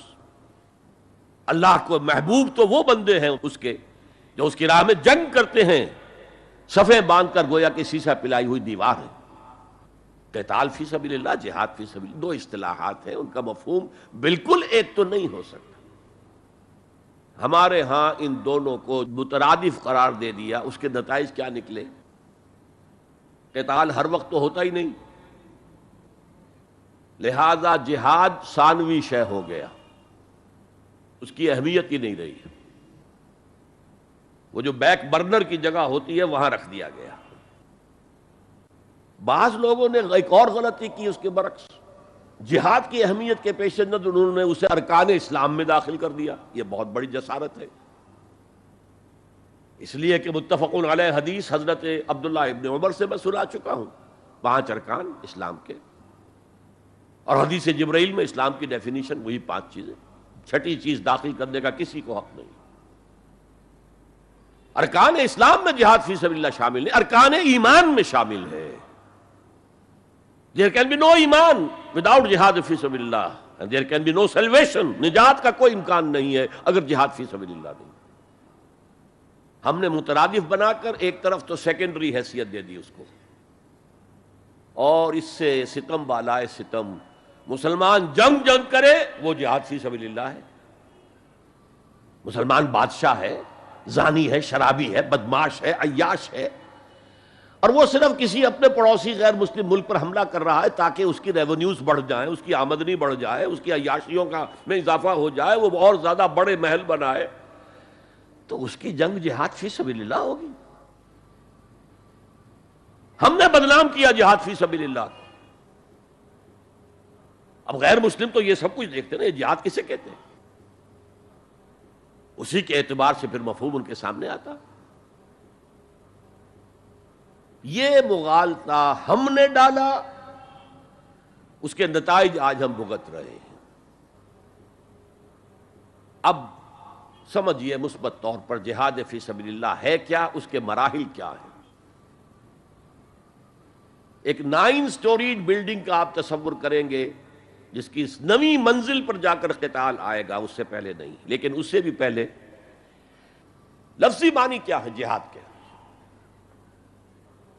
جہاد کا لفظ بنا جوہد سے. جوہد کے معنی کوشش، جد و جہد اردو میں عام بولتے ہیں، اور آج کے عنوان میں بھی جد و جہد ہی کا لفظ استعمال ہوا ہے. لیکن جیسا کہ میں نے کہا تھا مختلف ابواب میں آنے سے معنی بدلتے ہیں. جہاد یا مجاہدہ، جوہد یک طرفہ ہے، کوشش، کسی کام کے لیے آپ کوشش کر رہے ہیں. To exert yourself for something, for some objective. لیکن جہاد یا مجاہدہ بنے گا جبکہ دو افراد ایک دوسرے کے مقابلے میں آ کر کوشش کر رہے ہیں، رسا کشی ہو رہی ہے. لہذا کوشش اور کشاکش، اس میں جو فرق ہے، رسا کشی، ایک ٹیم ادھر ہے ایک ادھر ہے، وہ رسے کو ادھر کھینچ رہی ہے وہ ادھر کھینچ رہی ہے، تو یہ دو طرفہ عمل ہے جہاد یا مجاہدہ. اسی طریقے سے قتل اور مقاتلہ یا قتال، کوئی شخص جا رہا تھا آپ نے شوٹ کر دیا، یہ قتل ہے، یک طرفہ عمل ہے. دو فوجیں آمنے سامنے ہیں، یہ ان کو قتل کرنا چاہتے ہیں وہ ان کو قتل کرنا چاہتے ہیں، یہ قتال ہے، یہ جنگ ہے. یا مقاتلہ ہے، دونوں مصدر ہیں یہ، جوہد، کوشش. اچھا انگریزی میں آپ کیا کہیں گے؟ To strive for something, کسی چیز کے لیے کوشش کرنا. اور جہاد کیا ہوگا؟ To struggle against something, وہ اگینسٹ ہوگا، اسٹرگل، محنت. اس فرق کو ذہن میں رکھیے. جوہد کوشش، ٹو اسٹرائیو کوشش کرنا، جہاد کشاکش، کھینچ تان. جہاں جوہد کے مقابلے میں آ جائے، وہ اس کو ناکام کرنے کی کوشش کرے، یہ اس کو ناکام کرنے کی کوشش کرے. ایک ویکنسی ڈکلیئر ہوئی ہے، اب آپ پورا زور لگا رہے ہیں، جو سفارش ہو سکے، جو کچھ ہو سکے کسی طریقے سے مجھے ملے. ایک اور شخص بھی زور لگا رہا ہے، یہ آپ کا جہاد ہو رہا ہے. اور قتل یک طرفہ عمل ہے، قتال جنگ ہے، دو طرفہ. اب دیکھیے یہ جو جہاد ہے یہ اس کائنات کی سب سے بڑی حقیقت ہے. Every living organism on this planet is continuously in جہاد. آپ خود کہتے ہیں اسٹرگل فار ایگزسٹنس، مقابلہ نہیں ہوتا اس میں. کاروبار میں مقابلہ ہو رہا ہے، ملازمتوں میں مقابلہ ہو رہا ہے، مقابلوں کے امتحان ہو رہے ہیں. حیوانات جرثومے چھوٹے چھوٹے سے، اسٹرگل فار ایگزسٹنس. اسے جہاد زندگانی کہیں گے آپ، جہاد زندگی. Every living creature, every living organism is engaged in continuous جہاد، اسٹرگل فار ایگزسٹنس. اس کو جہاد زندگانی کا لفظ دیا اقبال نے. یقین محکم عمل پہم محبت فاتح عالم، جہاد زندگانی میں ہے یہ مردوں کی شمشیریں. اچھا مسلمان بھی جب یہ کام کرتا ہے، جہد للبقاء، اسٹرگل فار ایگزسٹنس، اگر وہ شریعت کے احکام کے مطابق کر رہا ہے تو یہ عبادت ہے. اگر حرام ذریعے استعمال کر رہا ہے، غلط ذریعے استعمال کر رہا ہے، دھوکہ دے رہا ہے، جھوٹی قسمیں کھا رہا ہے، تو یہ حرام کے درجے میں چلا گیا. اور اگر آپ اپنی اس جہد بقا کو، جہاد وجود کو، جہاد زندگانی کو اسلام کے اصولوں کے مطابق کر رہے ہیں، یہ عبادت ہے. حضور نے فرمایا القاسم و حبیب اللہ، جو شخص محنت کر کے کماتا ہے وہ اللہ کا ساتھی، اللہ کا دوست ہے، حبیب اللہ. اور سب سے بہترین کھانا بتایا وہ ہے رزق جو اپنے ہاتھ کی کمائی سے ہو، محنت، مشقت. بہرحال یہ جہاد کا ایک آغاز ہے. میں نے کہا تھا یہ یونیورسل فینومینن ہے، یونیورسل، اس کائنات کی سب سے بڑی حقیقت یہی ہے. اس سے اوپر اٹھیے، انسانی سطح پر سب سے بڑا جہاد اپنے حقوق کا حصول، the freedom struggle. the struggle for self determination. کوئی قوم آ کر آپ پر حاکم ہو گئی، اس سے نجات حاصل کرنا، یہ جہاد فی سبیل الحریت. فی سبیل کسے کہتے ہیں؟ For the cause of, in the cause of. جہاد فی سبیل الحریت جائز ہے، سب کریں گے، سب کی آزادی حق ہے، کسی کو غلام بنا کر رکھنے کا کسی کو اختیار نہیں ہے. تو struggle for freedom it's a universal phenomenon. اور مسلمان بھی اگر کرے گا اور اللہ کی حدود کے اندر رہ کر کرے گا تو وہ بھی اللہ کے ہاں وہ اجر و ثواب کا مستحق ہوگا، بلکہ اگر جان دے دے گا شہید شمار ہوگا. اس لیے کہ حضور کی ایک حدیث ہے، من قتل دون مالہ فہو شہید. جو شخص اپنے مال کی حفاظت میں مارا گیا وہ بھی شہید ہے. اب آپ کہیں جا رہے تھے، آپ کے پاس کچھ مال ہے، جیب میں کچھ ہے، کوئی ڈاکو آ گئے آپ کو گھیر لیے.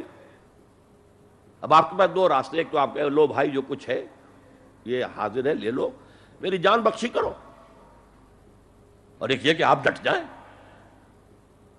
اس ڈٹ جانے میں اگر جان چلی گئی تو آپ شہید ہیں. من قتل دون مالہ، تو مال سے تو 1000 گنا بڑی شے ہے حریت فی سبیل الحریہ. لیکن ہم نے کیا غلطی کی؟ فریڈم سٹرگل کو بھی جہاد فی سبیل اللہ کہہ دیا.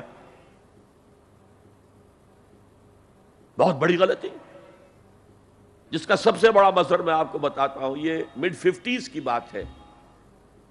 میں اپنے MBA سے فارغ ہو کر منٹگومری میں، جو اب ساہیوال کہلاتا، جا کر آباد ہو گیا تھا والدین کے پاس. الجزائر میں اس وقت فریڈم سٹرگل چل رہی تھی فرانس کے خلاف.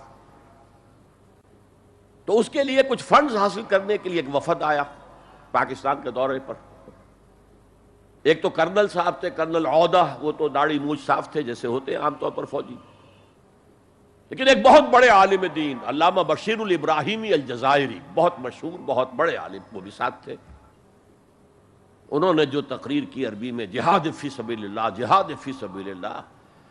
واقعہ یہ کہ وجد میں آ گیا پورا مجمع. وہ لوگ تو وجد میں نہیں آ سکے ہوں گے جنہوں نے ترجمہ، جنہوں نے سنا، لیکن میں عربی سے واقف تھا تو میں واقعتاً وجد میں آ گیا. قرآن کا بیان، حدیث کے بیان، جہاد فی سبیل اللہ کی اہمیت، جہاد فی سبیل اللہ کا مقام و مرتبہ. اچھا جو بھی ہو سکا پیسے ہم نے جمع کیے، کمیٹی بنائی، تھیلی پیش کی. ناؤ پریپیئر فار دی شاک. جب یہ جہاد کامیاب ہوا تو ایک سوشلسٹ ریاست قائم ہو گئی. How come? اگر یہ جہاد فی سبیل اللہ تھا تو اسلامی ریاست قائم ہونی چاہیے تھی. اگر درخت آم کا تھا تو اس میں نمولی کیسے لگ گئی؟ معلوم ہوا کہ ہم نے غلطی کی تھی. ہم نے اسے جہاد حریت کی بجائے جہاد فی سبیل اللہ کہہ دیا. بھئی جہاد حریت جائز ہے اور اس کے لیے جان دینا بھی شہادت ہے، لیکن آپ نے اس کو جہاد فی سبیل اللہ کیسے کہہ دیا؟ چنانچہ یہ نوٹ کر لیجئے کہ میں نے جب افغانستان میں روسی فوجیں داخل ہو گئیں تو جو وہاں پر ایک سٹرگل شروع ہوئی ہے، ریزسٹنس شروع ہوئی ہے، میں نے اسے کبھی جہاد فی سبیل اللہ نہیں مانا. جہاد فی سبیل اللہ کا نعرہ لگوا کر امریکہ نے فائدہ اٹھایا. مرے افغان اور کام بن گیا اس کا آرک رائیول جو ہے وہ ختم ہو گیا. اور نتیجہ پوری دنیا بھگت رہی ہے کہ بائی پولر کی بجائے یونی پولر دنیا ہو گئی. اور وہ جو ایک پول ہے جتنا طاقت کے نشے میں اس وقت چور چور ہے، وہ آپ کو معلوم ہے، مجھے تفصیل میں جانے کی ضرورت نہیں. میں نے کہا تھا جہاد حریت ہے، جائز ہے، to defend your country against an invader, لیکن اسے جہاد فی سبیل اللہ نہ کہیں. اچھا اس سے آگے آئیے. اب ہیومن لیول پر اس سے اوپر کا ایک کی سطح ہے، نظریے اور نظام کے لیے جہاد. ایک نظریہ تھا مارکسزم، اس کی بنا پر نظام جو بنا وہ communism. Who really believed in Marxism and communism, he struggled to establish a communist state. یہ جہاد ہے فی سبیل الاشتراکیہ، اشتراکیت کی راہ میں جہاد کر رہے ہیں. جانیں دے رہے ہیں، مر رہے ہیں، زار کی فوجیں جو ہیں وہ شوٹ کر رہی ہیں کھڑے ہو کر کے قطاروں کے اندر، جانیں دے رہے ہیں۔ اس کے بغیر تو ظاہر بات ہے شہنشاہیت، زار کی شہنشاہیت کہیں جگہ چھوڑ سکتی تھی، کہیں اپنی جڑ چھوڑ سکتی تھی؟ تو یہ جو جہاد ہے یہ ہے ایک نظریے کی بنیاد پر، اس نظریے پر ایک نظام قائم ہوتا ہے، جس نظریے میں وہ بلیو کرتے ہیں کہ یہی حق ہے، یہی انسان کے لیے بہتر ہے، اسی میں عدل ہے، اسی میں انصاف ہے، اس کو قائم کرنے کی جد و جہد کرنا ان پر فرض ہے۔ نہیں کرتے تو آپ کہیں گے ایسے ہی جھوٹ موٹ کو بنا پھرتا ہے کمیونسٹ، اس کی تو ساری دوستیاں، اس کے سارے تعلقات جو ہیں وہ تو کیپٹلسٹ کے ساتھ تھے، تو ان کے تنخواہیں لیتا۔ تو آپ کہتے ہیں کہ نہیں کہتے؟ یہ ہے جہاد، اگر وہ نظریہ ایمان ہے اور نظام اسلام ہے، اس کے لیے جو جہاد ہوگا وہ جہاد فی سبیل اللہ ہے۔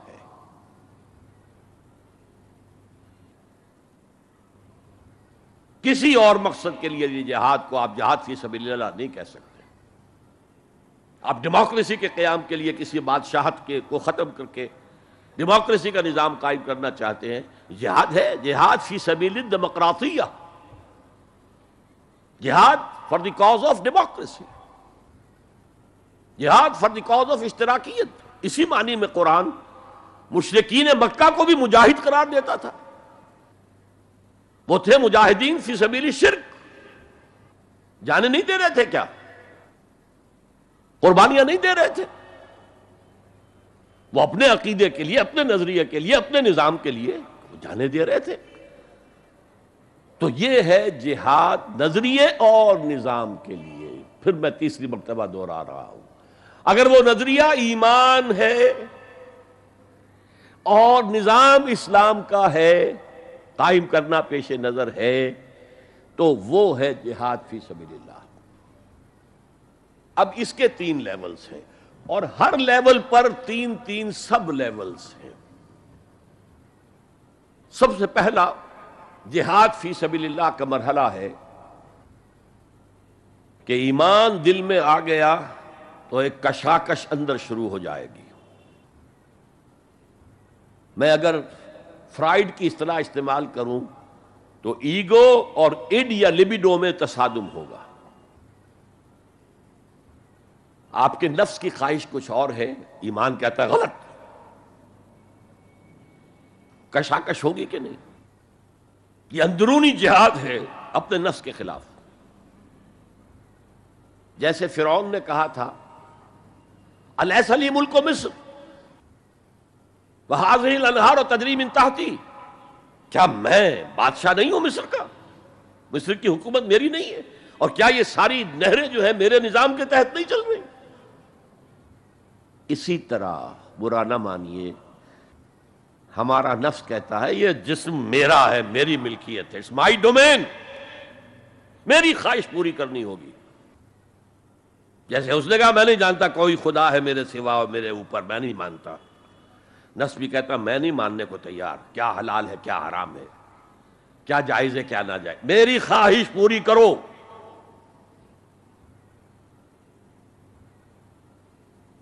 اس کے خلاف جہاد، یہ پہلی منزل کا جہاد ہے۔ اور آپ کو معلوم ہے 3 منزلہ عمارت ہے، تو بلند ترین تو ہے تیسری منزل، اہم ترین ہے پہلی منزل۔ پہلی منزل بنے گی تو دوسری بنے گی، دوسری ہوگی تو تیسری بنے گی نا۔ پہلی منزل یہ ہے اور اہم ترین یہ ہے۔ اسی لیے مولانا روم نے کہا نفس ماں ہم کم ترس فرعون نیست، میرا نفس بھی فرعون سے کم نہیں ہے، لیکن ایراعون نیست، اس کے پاس لاؤ لشکر تھا، اس نے زبان سے بھی کہہ دیا تھا انا ربکم الاعلی، میں ہوں خدا۔ میرا نفس بیچارہ اس کے پاس کوئی لاؤ لشکر نہیں، زبان سے تو یہ کچھ نہیں کہتا، اندر یہی کہتا میں بادشاہ ہوں اس وجود کا، میری مرضی پوری ہو۔ تو اسٹرگل اگینسٹ دس بیسر سیلف، ایک سیلف ہے اونچی سیلف، خودی، انا، ایگو، اور ایک ہے یہ بیسر سیلف، حیوانی جبلتیں جو اندھی بہری ہیں، جو حلال اور حرام سے انہیں کوئی غرض نہیں ہے، ان کے خلاف جہاد کرنا۔ آپ نے فرمایا صلی اللہ علیہ وسلم، المجاہد من جاہد نفسہ، اصل مجاہد وہ ہے جو اپنے نفس کے خلاف جہاد کر سکے۔ تمہارے اندر یہ دشمن تو بیٹھا ہوا ہے، تکڑا ہے، تمہیں کنٹرول کر رہا، چلے آؤ باہر کے دشمنوں سے جہاد کرنے کے لیے۔ تم نے ٹانگے کو گھوڑے کے آگے باندھ دیا۔ اور ایک دفعہ حضور سے پوچھا گیا، ای الجہاد افضل یا رسول اللہ، اے اللہ کے رسول سب سے افضل جہاد کون سا ہے؟ فرمایا ان تجاہد نفسک فی طاعت اللہ، اپنے نفس کے خلاف جہاد کرو، اسے اللہ کا مطیع کرو۔ یہ جو اندر کی کشمکش ہے، کشاکش ہے، یہ جہاد فی سبیل اللہ کا نقطہ آغاز، اللہ کا مطیع بنانا ہے نفس کو۔ اس کے ساتھ دو سب لیول اور ہیں۔ اس نفس کو بھڑکانے والی ایک قوت ہے انویزیبل، اور ویزیبل بھی ہے۔ انویزیبل قوت سب سے بڑی ابلیس، شیطان لعین، اور اس کے چیلے چانٹے جنات میں سے، اور ویزیبل میں انسانوں میں جو اس کے ایجنٹ ہیں، جو فحاشی کو کلچر کا نام دے، یہ اس ابلیس کے چیلے ہیں۔ ان کے خلاف جہاد نہیں کریں گے آپ، اگر آپ ان کے خلاف ایگریسو ایٹیٹیوڈ اختیار نہیں کریں گے تو آپ ان کے دباؤ میں آ جائیں گے۔ ان الشیطان لکم عدوا فاتخذوہ عدوا، اے لوگو یہ شیطان تمہارا دشمن ہے، اس کو اپنا دشمن سمجھو۔ وہ تمہیں سبز باغ دکھاتا ہے، بدی کو مزین کر کے دکھاتا ہے، اچھے اچھے نام اس کے رکھ دیتا ہے، اور تمہیں آمادہ کرتا ہے بدی کے ارتکاب پر۔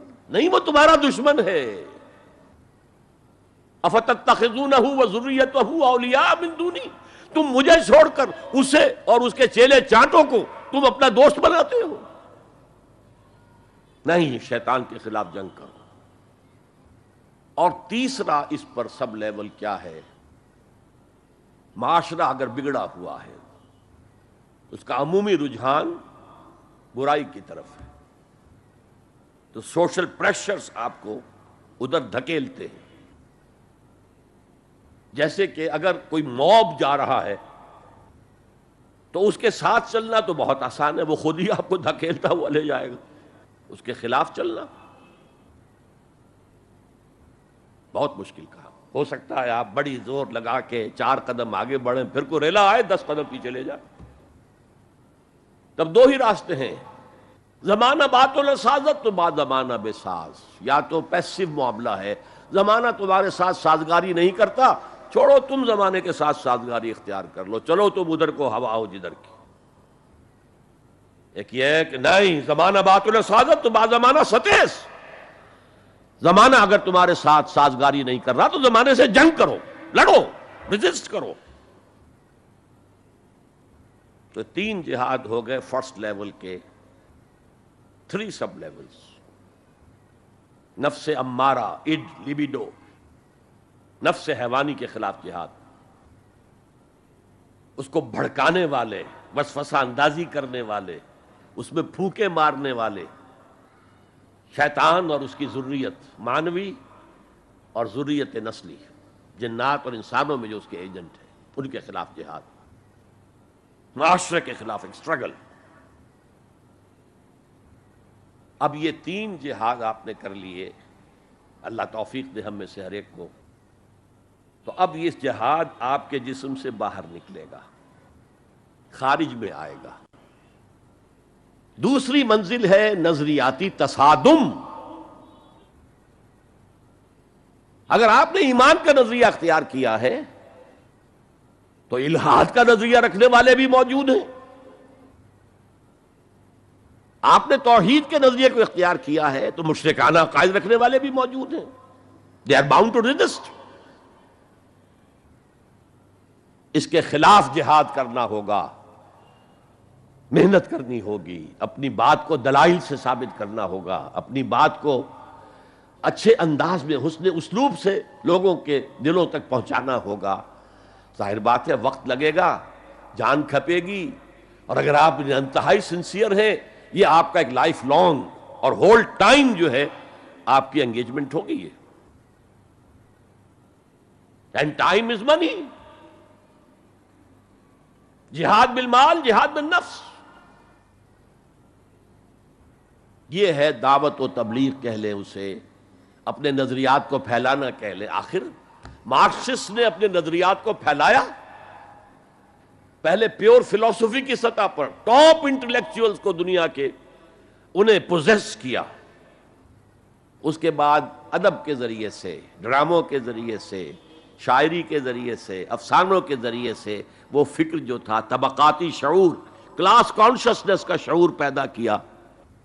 اور ہوتے ہوتے یہاں تک کہ ریڑی والے کی زبان پر بھی لفظ آ گیا استحصال. او اتنا ثقیل عربی لفظ، استحصال کر رہے ہیں. یہ سارا کام یوں ہی تو نہیں ہو گیا. کتنے ادیبوں نے، کتنے ڈرامہ نویسوں نے، کتنے شاعروں نے اس فلسفے کو پھیلایا ہوگا. اچھا، اس کے بھی 3 سب لیولز ہیں. ہر انسانی معاشرہ 3 سطح کے لوگوں پر مشتمل ہے. ایک انٹلیکچوئل مائنورٹی ہوتی ہے، انٹیلیجنسیا ہوتا ہے، یا جسے ایک اور اصطلاح میں کہتے ہیں brain trust of the society. They control direction and destination of the society. ہوتے ہیں مائنورٹی، مائنیوٹ مائنورٹی، لیکن ان کا اور پوری قوم کا جو باہمی رشتہ ہے وہ کیا ہے؟ جیسے یہ دماغ اور پورا جسم. میری ٹانگیں مجھے لے کر چل سکتی ہیں، دوڑ سکتی ہیں، اگرچہ اب میں دوڑ نہیں سکتا گھٹنوں کے آپریشن کے بعد، لیکن بہرحال دوڑا بھی کرتا تھا. لیکن کدھر جانا ہے اس کا فیصلہ یہاں ہوتا ہے. یہ صلاحیت ٹانگوں میں نہیں ہے. ہاں، یہاں سے فیصلہ ہو دوڑو، دوڑیں گے. ہاتھ پکڑ سکتا ہے کسی چیز کو، کس کو پکڑے کس کو نہ پکڑے. ہو سکتا ہے کہ آپ نے ہاتھ بڑھا بھی دیا ہو، کسی کو لکڑی سوکھی سمجھ کر آپ جو ہے جنگل کے اندر سے ایندھن جمع کر رہے ہیں، اچانک آنکھ نے دیکھا وہ تو حرکت کر رہی ہے، فوراً اطلاع گئی، ارے یہ تو سانپ معلوم ہوتا ہے، یہاں سے حکم آیا ہاتھ کھینچ لو، فوراً کھینچ لیے. تو کنٹرول تو یہ کر رہا ہے نا. ماسز کسی معاشرے کی نہ ڈائریکشن معین کر سکتے ہیں، نہ اس کی ڈیسٹینیشن کا فیصلہ کر سکتے ہیں. یہ اس کا انٹیلیجنسیا ہے، یہ اس کا برین ٹرسٹ ہے، یہ اس کا انٹلیکچوئل ایلیٹ ہے. لہذا اس نظریاتی تصادم میں بھی پرائرٹی نمبر 1 وہ طبقہ ہے. اگر وہ آپ کے نظریات کے قائل نہیں ہوں گے، حامل نہیں ہوں گے، there can be no collective change in this society. افراد کچھ مل جائیں گے آپ کو، افراد کے اندر ہوتے ہیں جو قبول کر لیتے بس، لیکن معاشرہ ان کے کنٹرول میں. اور اس سطح کے لوگوں کو دعوت دینا، تبلیغ کرنا آسان کام نہیں. آپ کو دلیل سے بات کرنی ہوگی، آپ کو ان کے نظریات کا تجزیہ کرنا ہوگا، اس میں کتنا حصہ غلط ہے، کتنا صحیح ہے. ان کے دماغوں میں مارکسزم گھسا ہوا ہے، ان کے دماغوں میں فرائیڈزم گھسا ہوا ہے، ان کے دماغوں میں ڈاروینزم گھسا ہوا ہے، ان کے دماغوں میں لاجیکل پازیٹیوزم گھسا ہوا ہے. ہاں، کچھ لوگ رہے ہیں آئیڈیلسٹ بھی. ایک ہندوستان میں مسلمان پیدا ہوا آئیڈیلسٹ فلسفی علامہ اقبال، اور دوسرے ہندو رادھا کرشنن، بہت بڑے آئیڈیلسٹ، اس میں کوئی شک نہیں. اور ان کو اللہ نے لمبی عمر بھی دی، تو انہوں نے جو تصانیف فلسفے پر لکھی ہیں علامہ اقبال نہیں لکھ پائے. تو یہ جو طبقہ ہے یہ عام واعظ و نصیحت سے اثر قبول نہیں کرتا. Because there is a barrier in their minds, in their brains. You have to pierce through that barrier, and only then you can approach their hearts. ان کے دلوں تک رسائی نہیں ہو سکتی براہ راست جب تک کہ یہ خول جو ہے، یہ نظریاتی خول، اس کو پیئرس نہ کیا جائے. اور اس کو پیئرس کرنا آسان نہیں ہے. کچھ ذہین نوجوان، فطین نوجوان، اعلیٰ صلاحیتوں والے نوجوان اپنی پوری زندگی اسی کام کے لیے وقف کریں کہ ایک طرف ان جدید علوم و نظریات کو گہرائی میں اتر کر پڑھنا ہے اور سمجھنا ہے. جب تک آپ ان نظریات کو جانیں گے نہیں، نفی کیسے کریں گے؟ آپ کیسے آج تجزیہ کریں گے کہ اس میں یہ حصہ صحیح ہے یہ حصہ غلط ہے؟ اور دوسری طرف قرآن کی گہرائی میں غوطہ زنی کرنی ہے تاکہ ہدایت جو اللہ کی آئی ہوئی ہے اس کو آپ اچھی طرح سمجھیں، اور پھر اس نور کی روشنی میں پھر آپ لوگوں کو ان چیزوں کے خلاف متنبع کریں کہ اس میں یہ غلطی ہے، اس میں یہ غلطی ہے۔ اکنامکس کی یہ تھیوری غلط ہے، باطل ثابت ہو چکی ہے۔ ڈارونزم جو ہے وہ بایولوجی کے میدان میں شکست دیا جا چکا ہے، لیکن یہ کہ یہ تو کام کرنا جو ہے it's a lifelong affair. اب ظاہر بات ہے آپ کے علم میں شاید ہو کہ جب مارکس کتاب لکھ رہا تھا داس کیپیٹال تو اسے فاقے آ رہے تھے، اسے کچھ سپورٹ کرتا تھا اینجلز، لیکن یہ کہ کچھ عرصہ ایسے بھی ہوا ہے کہ وہ بھی سپورٹ نہیں کر سکتا، لیکن پھر اس کی کتاب نے دنیا کو پوزیس کیا ہے، اس کے فلسفے نے لوگوں کو اپنی گرفت میں لیا ہے، تبھی تو پھر انقلاب برپا ہوا۔ اسی طریقے سے جب تک کہ کچھ نوجوان اسے اپنا پوری زندگی کا کیریئر نہیں بنائیں گے، اس کا کوئی امکان نہیں ہے کہ اس طبقے میں آپ کوئی ڈینٹ بھی ڈال سکے۔ اور اگر یہ نہیں ہوگا تو society as a whole, the state as a whole will never accept any change. اس سے نیچے آئیے، عوام الناس، ان کے دماغ کلین سلیٹ کی طرح ہے، اس میں نہ کوئی خناس ڈارونزم کا بھرا ہوا ہے، نہ فرائیڈزم کا ہے، نہ مارکسزم کا ہے، کچھ بھی نہیں، کلین سلیٹ ہے۔ اس کو واعظ و نصیحت کے ذریعے سے ایسی بات جو از دل خیزت بر دل ریزت، دل سے اٹھے دل پہ اتر جائے، سادہ ترین زبان میں بھی بات کرو وہ قبول کریں گے، بس صرف اس کی ایک شرط ہے، آپ کا عمل بھی گواہی دے رہا ہو کہ آپ واقعی جو کہہ رہے ہیں اس پر خود بھی عمل پیرا ہے۔ یہ اگر پہلی منزل آپ سر کر آئے ہیں تب تو ٹھیک ہے، اگر پہلی منزل آپ نے سر نہیں کی اور آپ شروع ہو گئے مبلغ کی حیثیت سے، تو ایسا مبلغ جو ہے وہ اسلام کو بدنام کرے گا۔ وَمَنْ أَحْسَنُ قَوْلًا مِّمَّنْ دَعَا إِلَى اللَّهِ وَعَمِلَ صَالِحًا وَقَالَ إِنَّهُ مِنَ الْمُسْلِمِينَ۔ اس شخص سے بہتر بات اور کس کی ہوگی جو اللہ کی طرف بلائے اور عمل نیک کرے اور کہے کہ میں بھی مسلمانوں میں سے ہوں، میں بھی کوئی بڑا اونچا آدمی نہیں ہوں، کوئی بہت اعلیٰ تم سے برتر نہیں ہوں، کہ خاص لیول پر جب انسان دینی اعتبار سے پہنچ جاتا ہے تو اب سب سے بڑا فتنہ جو لاحق اس سے ہو سکتا ہے وہ تکبر کا ہے، دوسروں کو بنظر استحقار دیکھنا۔ اگر یہ نہیں ہے سنسیریٹی کے ساتھ اپنے مخاطب کی خیر خواہی اس کے ساتھ آپ بات کر رہے ہیں، تو یہ ہے موعظہ حسنہ۔ یہ میں جو کچھ بیان کر رہا ہوں یہ سورہ نحل کی آیت، ادعو الی سبیل ربک بالحکمہ، یہ ٹاپ لیول کے اوپر حکمت سے، دانشمندی سے، اور حکمت کسے کہتے ہیں؟ عقل کا سفر فطرت کی رہنمائی میں، اس کا نتیجہ حکمت ہے۔ عقل خالص کا نتیجہ فلسفہ ہے، فلسفے کی منزل سکیپٹسزم ہے یا ایگنوسٹسزم ہے، لادریت ہے یا ارتیابیت ہے، ثم لم یرتابوا آج ہم نے پڑھا ہے، وہی ارتیابیت ہے۔ تھرڈ لیول ہے کہ ہر معاشرے کے اندر کچھ جنہیں ہم سمجھیں گے کہ گمراہ کن طبقات ہیں، گمراہ کرنے والے، ان کی تبلیغی سول سروس موجود ہوتی ہے، انہیں تنخواہیں ملتی ہیں اسی کی کہ وہ آپ کے نظریے کی نفی کریں اور اپنا نظریہ، اپنا عقیدہ پھیلائیں۔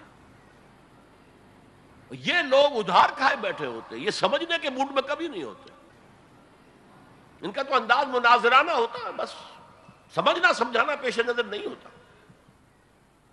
You have to meet them in their own elements۔ اگر نہیں کریں گے تو عوام الناس پر بہت برا اثر ہوگا، عوام الناس جو ہیں وہ تو پھر زیر اثر آ جائیں گے ان کے، جیسے کہ پادری فینڈر آیا تھا انڈیا میں، ابھی جب کہ ایسٹ انڈیا کمپنی کی حکومت شروع ہوئی تھی، کلکتے ہی سے انگریز شروع ہوئے تھے، کلکتے ہی سے مشنری وقت شروع ہوا تھا، وہیں پہلا پریس لگا تھا، وہیں اردو کی بائبل چھپی تھی، اور اس نے تمام مسلمان علماء سے مناظرے کیے، بنگال کے، بہار کے، یو پی کے، سب کو ہراتا ہوا، شکست دیتا ہوا دلی پہنچ گیا، اور دلی کی جامع مسجد کی سیڑھیوں پر کھڑے ہو کر اس نے اعلان کیا، اے مسلمانوں، میں وہاں سے یہاں تک آ گیا ہوں، تمہارا کوئی عالم میرا مقابلہ نہیں کر سکا۔ اس کی وجہ یہ کہ ہمارے علماء نہ بائبل پڑھتے تھے نہ تورات پڑھتے تھے، ان کا اصل سبجیکٹ تھا فقہ، اس لیے کہ انہیں سرکاری جو حکومت مسلمانوں کی تھی اس کے اندر قاضی اور مفتی کے عہدے اور قاضی اور خطیب جامع مسجد کے یہ عہدے تھے، تو سول سروس کے لیے جو نصاب بنا ہوا تھا وہاں اس میں قانون کی اہمیت تھی سب سے زیادہ، تو فقہ پڑھتے تھے، اور وہ لوگ تیار ہو کر آتے تھے پوری طرح عربی سے واقف ہیں، قرآن سے واقف ہیں، تو مقابلہ کیسے ہو؟ اور اگر اس وقت کوئی شخص مقابلے میں نہ آ سکتا، ایک تو عجیب بات نوٹ کیجئے کہ اس وقت اسلام اور توحید کا دفاع کرنے والا سب سے بڑا ایک ہندو تھا، راجا رام موہن رائے، آئینہ تثلیث اس نے کتاب لکھی ہے جس میں کہ ٹرینٹی جو عیسائیت کی بنیاد ہے اس کی نفی کی اور توحید کا اثبات کیا۔ بہرحال پادری فینڈر کے مقابلے میں کوئی اگر نہ آتا تو کیا اثر ہوتا علماء پر؟ ویسے ہمیں انگریزوں نے فتح کر لیا، ہمارے مذہب کو عیسائیوں نے فتح کر لیا، لیکن اللہ کا فضل ہوا، کرم ہوا، ضلع مظفر نگر کا ایک قصبہ کیرانہ ہے، مولانا رحمت اللہ کیرانوی رحمت اللہ علیہ، وہ میدان میں آئے، انہوں نے شکست فاش دی، فینڈر کو بھاگ گیا ہندوستان سے وہ۔ تو یہ جدال اس کو قرآن کہتا ہے، مناظرہ نہیں، عام لفظ استعمال ہوتا ہے مناظرہ، قرآن کہتا ہے مجادلہ، لیکن اس کے لیے بھی کیا کہتا ہے؟ جدال بھی کرو تو خوبصورت طریقے سے، گالم گلوچ نہ کرو، لوگوں کی توہین نہ کرو، ان کے جھوٹے معبود ہیں تو انہیں گالیاں مت دو، شریفانہ انداز میں بات کرو۔ یہ تین لیولز دعوت، ظاہر بات ہے کہ اس طرح کے مناظرے کے لیے بھی اسپیشل ٹریننگ کی ضرورت ہوتی ہے۔ اگر آپ ان مذاہب کی گہرائی میں نہیں اترے ہوئے، ان کی تاریخ کی جو ہے پورا پس منظر آپ کو معلوم نہیں، ان کے اسکرپچرز کو آپ نے نہیں پڑھا ہے، تو آپ کیسے کریں گے مناظرہ؟ تو یہ تین سب لیولز ہیں دعوت و تبلیغ کے، جہاد کے، جس میں جان بھی لگتی ہے، مال بھی لگتا ہے۔ ایک ادعو الی سبیل ربک بالحکمہ for the elite, intellectual elite, والموعظۃ الحسنہ فار دی کامن ماسز، وجادلہم باللتی ہی احسن، اور جدال اور مجادلہ کرو ان کے ساتھ، لیکن بہت عمدہ طریقے سے، خوش اسلوبی سے، اس میں تہذیب ہونی چاہیے، شائستگی ہونی چاہیے، اگر وہ کہیں اس سے نیچے گر رہے تو مت گرنا۔ 2 لیولز اور 6 سب لیول ہو گئے، اب آئیے اس کا چوٹی کا جہاد ہے نظام کو بدلنا۔ مارکسزم کو مانا ہے تو فرض ہے کہ کمیونزم نافذ کرو، یہ سخت ترین مرحلہ ہے، اس لیے کہ ظاہر بات ہے کہ خلا تو کہیں ہے نہیں، کوئی نہ کوئی نظام تو ہے، اور وہ نظام اپنے آپ کو ڈیفینڈ کرتا ہے، وہ سٹیٹس کو وہ چاہتا ہے، اس کے ساتھ جو پریولیج کلاسز ہیں وہ چاہیں گی نظام یہی رہے، اسی کی شاخوں پر تو ہمارے آشیانے بنے ہوئے ہیں، ہمارے گھونسلے، ہمارے مفادات پر زد پڑ رہی ہے۔ Grid up your lines, resist them. یہ معاملہ ہے جس میں تصادم آتا ہے، نظام تصادم کے بغیر نہیں بدل سکتا۔ دعوت کے ذریعے آپ سلیم الفطرت، سلیم العقل لوگوں کو کھینچ لیں گے، لیکن لاتوں کے بھوت باتوں سے نہیں مانتے، جن کے ویسٹڈ انٹرسٹ ہیں وہ نہیں چھوڑیں گے۔ ان میں سے بھی ہو سکتا ہے نکل آئے، ابو بکر صدیق انہی میں سے تھے، عثمان غنی انہی میں سے تھے، لیکن نکل آتے، لوگ نکل آتے، لیکن اکثریت ان کی وہ ڈٹ جاتی ہے۔ گرڈ اپ یور لائنز، اپنے مفادات کا تحفظ کرو، بچاؤ اپنے مفادات کو۔ تو تصادم بیکمز انیویٹیبل، انیویٹیبل، انیویٹیبل۔ اس تصادم کی بھی 3 سٹیجز ہیں، وہی میں نے کہا تھا نا، 3 سب سٹیجز ہر سٹیج پر۔ پہلی یہ ہے جسے پیسو ریزسٹنس کہا جائے گا۔ ظاہر بات ہے کہ کانفلکٹ تو انقلابی لوگوں نے پیدا کیا ہے نا، معاشرہ تو بس رہا تھا، غلام اپنے قسمت پر شاکر و صابر تھے، غربا کہتے تھے ہماری تقدیر ہی یہ ہے، ٹھیک ہے، اسی لیے تو مارکس نے کہا کہ یہ اوپیم آف دی ماسز ہے مذہب۔ اس نے کانفلکٹ کس نے پیدا کیا؟ جس نے کہا یہ غلط ہے، یہ نظام صحیح نہیں ہے، یہ ڈپریسو ہے، یہ ایکسپلائٹیٹو ہے، یہ ڈسکریمنیٹو ہے، اس میں تقسیم دولت کا نظام غلط ہے۔ ایک طرف ارتکاز دولت ہے، دوسری طرف احتیاج ہے، بھوک ہے، مفلسی ہے، قلاشی ہے۔ جو یہ کہتے ہیں تو گویا کہ ایک تالاب پرسکون تھا، اس نے پتھر تو آپ نے مارا نا۔ اب جو لہریں اٹھیں گی تو be prepared to face the music.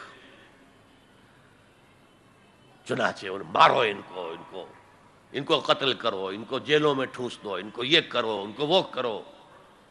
اس سارے معاملے میں پہلی سٹیج ہوگی اس نظریاتی اور نظام کے تصادم میں ٹیک آل پرسیکیوشن وداؤٹ اینی ریٹیلیشن۔ اگر آپ وائلنٹ ہو گئے فرام دی ویری بگننگ تو جو پاور اس وقت ہے موجود، جو نظام ہے اس کو ریپرزینٹ کرنے والی جو حکومت موجود ہے، وہ آپ کو کرش کر کے رکھ دے گی۔ You have to buy time. اور اس کے لیے کیا ہے؟ وہ تمہیں مارے تم جواب نہ دو، وہ گالی دے تم انہیں دعائیں دو، وہ پتھر مارے تم پھول پیش کرو۔ ادفع باللتی ہی احسن، بہترین انداز میں دفاع کرو۔ اسے کہتے ہیں پیسو ریزسٹنس۔ حضور کی سیرت میں پورے 12 برس یہ حکم تھا، this was the order of the day, no retaliation whatsoever, no raising of hands even in self defence. اور یہ میں آپ کو بتا چکا ہوں، مہاتما گاندھی نے کہا، سرحدی گاندھی عبد الغفار خان سے، کہ میں نے یہ عدم تشدد جو ہے، تشدد کا جواب تشدد سے نہ دینا، یہ میں نے سیکھا ہے حضرت مسیح سے اور حضرت محمد سے صلی اللہ علیہ وسلم۔ حضرت مسیح کی زندگی پہلی سٹیج ہی پر تک رہی، آگے کی وہ مہم چلی ہی نہیں، اس لیے کہ آپ کو ریسپانس ملا ہی نہیں۔ کہتے ہیں کل 72 آدمی ایمان لائے تھے ان پر، اور ان میں سے بھی 12 تھے جو ان کے مخلص ساتھی تھے، حواریین تھے، ہر وقت ساتھ رہتے تھے، اور ان میں سے بھی ایک وہ تھا جس نے غداری کر کے گرفتار کرایا ہے، ان کی اپنی روایت کے مطابق۔ اس کو چھوڑیے، تفصیل میں نہیں جانے کی ضرورت نہیں۔ تو بہرحال اس سے اگلی سٹیج کیسے آتی؟ دعوت وہ دیتے رہے، دعوت دیتے رہے، وعظ کہتے رہے، یہ سب کچھ کرتے رہے، سیکنڈ سٹیج تک رہے، تھرڈ سٹیج تک تو جب تک کہ قوت حاصل نہ ہو you can't proceed. If there's no response you can't go forward. لیکن یہ کہ حضور کی زندگی میں اگلی سٹیج آ گئی، ساتھی آئے، انہیں مارے کھانی پڑی، دہکتے ہوئے انگاروں پہ لٹایا گیا، جانوروں کی لاشوں کی طرح ان کی گردن کے اندر رسیاں باندھ کر انہیں گھسیٹا گیا گلیوں کے اندر، سب کچھ ہوا ہے، برداشت کیا، انہیں قتل بھی کیا گیا۔ حضرت سمیہ، حضرت یاسر پہلے مقتولین ہیں، میاں بیوی رضی اللہ تعالی عنہما، سب کچھ ہوا ہے، برداشت کرو، اسبرو، صبر کرو۔ اس کا ایک بہت بڑا نتیجہ نکلتا ہے، اس معاشرے میں جو سائلنٹ میجورٹی ہوتی ہے، وہ سائلنٹ میجورٹی سائلنٹ تو ہوتی ہے، ڈمب تو ہے، ڈیف نہیں ہے، بلائنڈ نہیں ہے۔ وہ بلال کی چیخیں تو سن رہی ہے نا، وہ دیکھ رہی ہے کس طرح دہکتے ہوئے انگاروں پر خباب بن الارت کو لٹایا گیا ہے۔ یہ جو سائلنٹ میجورٹی ہوتی ہے، اب یہ سوچتی ہے یہ ان کے اوپر کیوں یہ تشدد آ رہا ہے؟ کیا بلال نے آقا کی کوئی چوری کر لی تھی؟ کہیں خدا نہ خواستہ خاکم بدہن آقا کی بیٹی کی عزت پر ہاتھ ڈال دیا؟ کیا کیا تھا جو یہ آقا جو ہے امیہ ابن خلف یہ کچھ کر رہا ہے اس کے ساتھ؟ اس کے بعد جب انہیں معلوم ہوتا ہے کوئی جرم نہیں ہے، صرف یہ کہتا ہے اللہ ایک ہے، میں اور اس کے ساتھ کسی کو شریک کرنے کو تیار نہیں، اور محمد اللہ کے رسول ہے، بس جرم ہے تو یہ ہے۔ اب اس کا کیا اثر پڑتا ہوگا اس سائلنٹ میجورٹی پہ، اس کا آپ اندازہ کر لیجیے۔ ان کی ہمدردیاں اندر ہی اندر ان کے ساتھ ہو رہی ہیں، اگرچہ وہ گئے ہیں اپنے لیڈروں کے دباؤ کی وجہ سے غزوہ بدر میں، مفتوح تو پہلے سے ہو چکے تھے، جو دلوں کو فتح کر لے وہی فاتح زمانہ۔ بہرحال first stage is passive resistance, صبر محض. سیکنڈ، جب ذرا محسوس ہو ہمارے پاس طاقت ہے، we can risk a direct confrontation with the system, تو اس نظام کو کہیں سے چھیڑا جائے دکھتی رگ کو. دیکھیے گاندھی جی کی موومنٹ میں عرض کر چکا ہوں، پہلے کیا تھا؟ Non violent, naan cooperation. کوئی جرم تو نہیں ہے، ہم نہیں پہنتے تمہارے کپڑے، کیا کوئی قانون ہے یہ؟ لیکن سیکنڈ سٹیج کیا آئی؟ یہ چھیڑنا تھا اس کو. نان وائلنٹ سول ڈس اوبیڈینس. ہم پرماتما کے سمندر سے پرماتما کا بنایا ہوا نمک لینے جا رہے ہیں، ہم نے تو کسی کو کچھ نہیں کہا. But it amounted to challenging the taxation policy of British India. اب لاٹھیاں پڑی ہیں، جیلوں میں ٹھوسے گئے ہیں، سب کچھ ہوا، برداشت کیا ہے، کھڑے رہے ہیں، مضبوط رہے. تو یہ سٹیج آتی ہے جب یہ سمجھا جائے کہ ہاں اب طاقت ہے ہمارے پاس، we can risk a direct confrontation with the system. اس میں حضور نے کیا کیا تھا؟ مدینے میں جا کر آپ نے 6 مہینے لگائے تھے، 3 کام جن سے کہ اپنی پوزیشن کنسالیڈیٹ کی. مدینے میں کنسٹرکشن آف دی ماسک، وہ مرکز بن گیا، وہی حکومت، وہی دار الشورا، وہی تزکیے کی جگہ، وہی نماز کی جگہ، سب کچھ وہی تھا. دوسرے، ایک انصاری ایک مہاجر، بھائی بھائی، تاکہ یہ 2 فیکشنز علیحدہ علیحدہ نہ رہیں، انٹیگریٹ ہو جائیں. اور ایک جو 3 قبیلے یہود کے موجود تھے ان کو جکڑ لیا ایک میثاق میں، معاہدے میں، میثاق مدینہ، joint defence of Medina, pact for the joint defence of Medina. اگر مدینے میں باہر سے حملہ ہوا تو ہم سب مل کر ایک امت کی حیثیت سے دفاع کریں گے. اس کے بعد آپ نے چھوٹے چھوٹے چھاپا مار دستے بھیجنے شروع کر دیے. ان کی جو لائف لائن تھی، میں نے بتایا تھا کہ ان کے کیریوانز کو کوئی ٹوکتا نہیں تھا، روکتا نہیں تھا، لوٹتا نہیں تھا. اب تھریٹن کیا محمد نے صلی اللہ علیہ وسلم. یہ گویا کہ اکنامک بلاکیڈ آف مکہ تھا. اور جب بھی یہاں کہیں گئے آپ، وہاں کے لوکل قبیلے سے آپ نے صلح کر لی، معاہدہ کر لیا. یا تو وہ پہلے قریش کے حلیف تھے، اب حضور کے حلیف ہو گئے، یا انہوں نے کہا کہ صاحب ہم نہ آپ کے ساتھ نہ ان کے ساتھ، نیوٹرل رہیں گے، نہ آپ کے خلاف ان کی مدد کریں گے، نہ ان کے خلاف آپ کی مدد کریں گے. ان دونوں کا نتیجہ یہ ہوا کہ zone of political influence of Quraish started diminishing. یہ 2 ریزنز تھیں کہ پھر پوری طاقت کے ساتھ قریش نے ریٹیلیٹ کیا ہے. اور پھر لاسٹ معاملہ شروع ہوا ہے، تیسری منزل. اس تیسری منزل کی تیسرا سب لیول، اس کا نام ہے قتال فی سبیل اللہ. اب جنگ شروع ہے، اے 6 years long وار. یہ جو بدر ہے، احد ہے، احزاب ہے، بنی المصطلق ہے، بے شمار غزوات، چھوٹے چھوٹے، بڑے بڑوں کے نام ہمیں یاد ہیں صرف. It was a continuous war with battles. Badr battle ہے، جنگ نہیں ہے، جنگ تو مسلسل ہے. بہرحال اس کا نتیجہ یہ قتال فی سبیل اللہ کی منزل آئی ہے. چونکہ یہ ساری 8 منزلیں طے کر کے یہاں پہنچے تھے، لہذا کامیابی ہوئی. اگر ایسے ہی اچھل کر نویں منزل پر پہنچ جاتے تو نیچے گر کر ختم ہوتے.